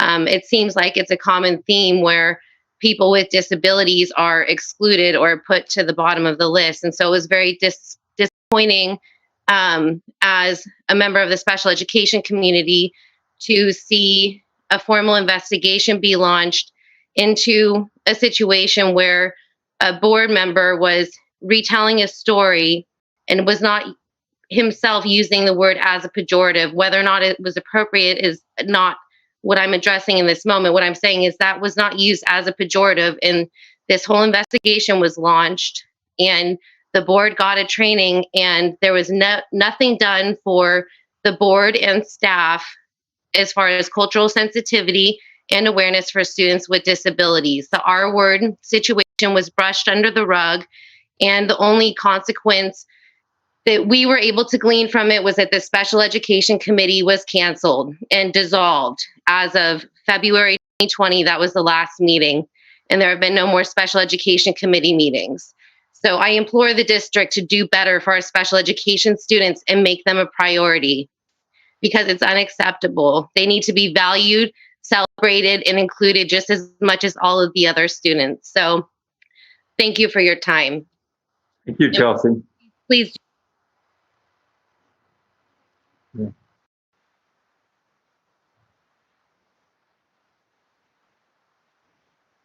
Bridget, when you're ready. Bridget? Good evening, board and NUSD staff. I have 4 school-age children, 3 currently within NUSD and a high schooler in a different school district, where I feel as a student who had an IEP within NUSD and currently has a 504 plan children is being better served elsewhere. I support Chelsea's statement. I too was present and been disappointed in NUSD's lack of culture of care or sensitivity for students with disabilities. At the time, I directly reached out via email on our behalf with a level of protection of anonymity to Jonathan about this incident, but also in fear of retaliation towards our families and my young current student with an IEP in particular. I was concerned that this high-level special ed staff, especially in this context, wasn't serving in the best interests of students or families if she could use the R word as a pejorative. I was concerned that my complaint might future jeopardize a younger child's placement or IEP. You want to know what response I received? My email was forwarded by Jonathan, head of human resources, to the person who makes special ed decisions, the same person I had concerns about. You can imagine the shock and dismay. Insert facepalm. Keep in mind, there was a board member also present at this special ed committee meeting, including several parents with children with IEPs. One parent in particular had a child with Down syndrome, as well as many special ed high-level employees. To make amends, I suggested the NUSD have sensitivity training around this issue. Tick tock, flash forward to a few weeks ago, we, the NUSD community, as well as the greater community at large, were made aware of the N-word incident involving a current board member. I then followed up on my involvement with the R-word incident to clarify if this would be investigated and addressed again, and see if the level of care was used in this context with the most recent incident, and the lack of sensitivity and training may in fact be a systemic issue that plagues NUSD, unfortunately. Keep in mind, the N-word was not used as a pejorative, as confirmed in this report, whereas I have a room full of witnesses that the R-word was. I was recently assured this R-word incident would be addressed again. Was the greater public made aware of the R-word incident? Not to my knowledge, but you all are now. My children have the opportunity to take the pledge to eliminate the R-word prior to this incident from their vocabulary, knowing it was hurtful and inappropriate. A fellow peer student with Down syndrome who was mainstreamed into their general ed setting at their elementary school took the initiative herself to bring about this awareness. So who are we failing here? Because a student with an IEP had the wherewithal to initiate something. Why can't leadership within NUSD do the same? Why at a minimum can't we celebrate the differences of all students and what a diverse community it brings to our student population? We can all do better, but enough of the delay. All students we serve need to be included. All students need to show us as adults, we need to show them that next time we can do better. We can do more, and it starts tonight. Thank you. Thank you. Okay. All right. Looks like that was the last. Does that conclude our agenda for this evening? Unless there's any questions. I'm frustrated about the SROs, but I made my vote. Okay. All right. So are we? So I think we're done. No, I'd like to make a comment. Oh. Sorry. Oh, no. Yeah, we're on item 14. Yeah. So I just wanted to comment that as a cross section of America, this group is kind of, something took place I have seen is different sorry, my statements are not coming out well right now. Let me start over. Try to take your mask off. It's easier. Kinda, is it? Okay. It is easier. What is the word I want? It's just gone. There's a generational change within our world right now, and people of a certain age sometimes don't realize that there are words that we're no longer using. And I think that that is part of what happened here. And the fact that it happened and has then been brought to light gives us all the opportunity to talk about it, to have this conversation with the people in our lives, to use it as an example. And while it was not a good thing that it happened, I think there is some growth that can happen from it. And that's what I'd like to share. I agree. I think I agree. Okay. Trustee Nell and Trustee Butler. Don, you want to? Sure. I mean, you run the item. I'm trying to. Trustee Nell and Trustee Butler. Well, it's late, and I just will validate Trustee Jacobs' comments. I think that whenever something like this happens, it's good that we bring it out in the open and we discuss it publicly and we go through a process. And I'm glad we actually did thoroughly, and transparently as possible bring this issue forward. And I think that it's going to benefit all of us. I think I've mentioned it before. Whenever the issues of racism come up, the more we talk about it, the better we're all going to be. I do want to take a minute to say to my fellow trustee, Trustee Milrick, that you are a solid person for public education, and I know in deep in your heart that you are not in no way a racist. In fact, you are the exact opposite. You are someone who fights against racism. And having said that, I also just need to say that I was really disappointed that this happened in a meeting, and I just wanted you to know that I wish you'd used better judgment. And going forward, I know you will, and I also know that this incident is going to put me in a position to make better judgments as well. So that's all I have to say on the issue. I don't think you meant any harm or intended to offend anybody in your statement, but you did use the word. You apologized, so thank you for taking that step. And we did our sensitive training on Saturday. We need to do more work as a board, our cultural sensitivity training. We need to do more of that, a little bit better. I don't think it was the best training for us, but it was a start. One of the things that concerns me is that you're representing the board here. You're the board president, and you're representing us. You're representing me. And we do govern ourselves by our governance handbook, our board bylaws, the Brown Act. We hold ourselves accountable. And I think that's important to all of us to remind us of that. And we set the example. We're setting the example for this community and for this district. And it doesn't go well when a board member, this situation happens. And we have to just remind ourselves that we act with integrity, and we try to create a positive climate.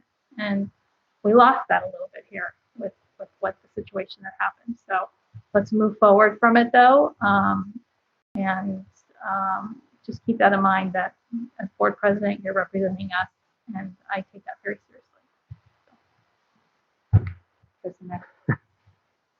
Ross, I love you dearly, but as you know, probably wasn't your best choice of words. And I know you know that, and you deeply regret it. And I'm not the kind of person who believes in pounding past mistakes. I'm a believer in moving forward and learning from mistakes, and I know you will. And I want to echo what Debbie and Derek said, that it did put us on a bad footing. I know we can recover from it. I think we already are on progress of doing that. I think it's universally recognized that it does not reflect you, and we know that. It's just we would ask you, and you, to be careful. Because, I mean, if you think about it, even I grew up, yeah, and certainly you grew up, we read Huck Finn. Can you imagine putting that book in our schools today? Huckleberry Finn. So anyway, that's how things have changed tremendously. And personally, I just always grew up, never ever. I don't think I've ever said a word in my life, but I know that's just me. But anyway, I appreciate you thinking about this and moving forward and doing what you can to rectify it. Any other comments? Okay. Thanks, everyone. Thank you all for your. Thank you. Yeah, so I'm going to adjourn. Yeah, Mike? No, we're done with consent. Adjourn. We'll have one. No, Saturday's.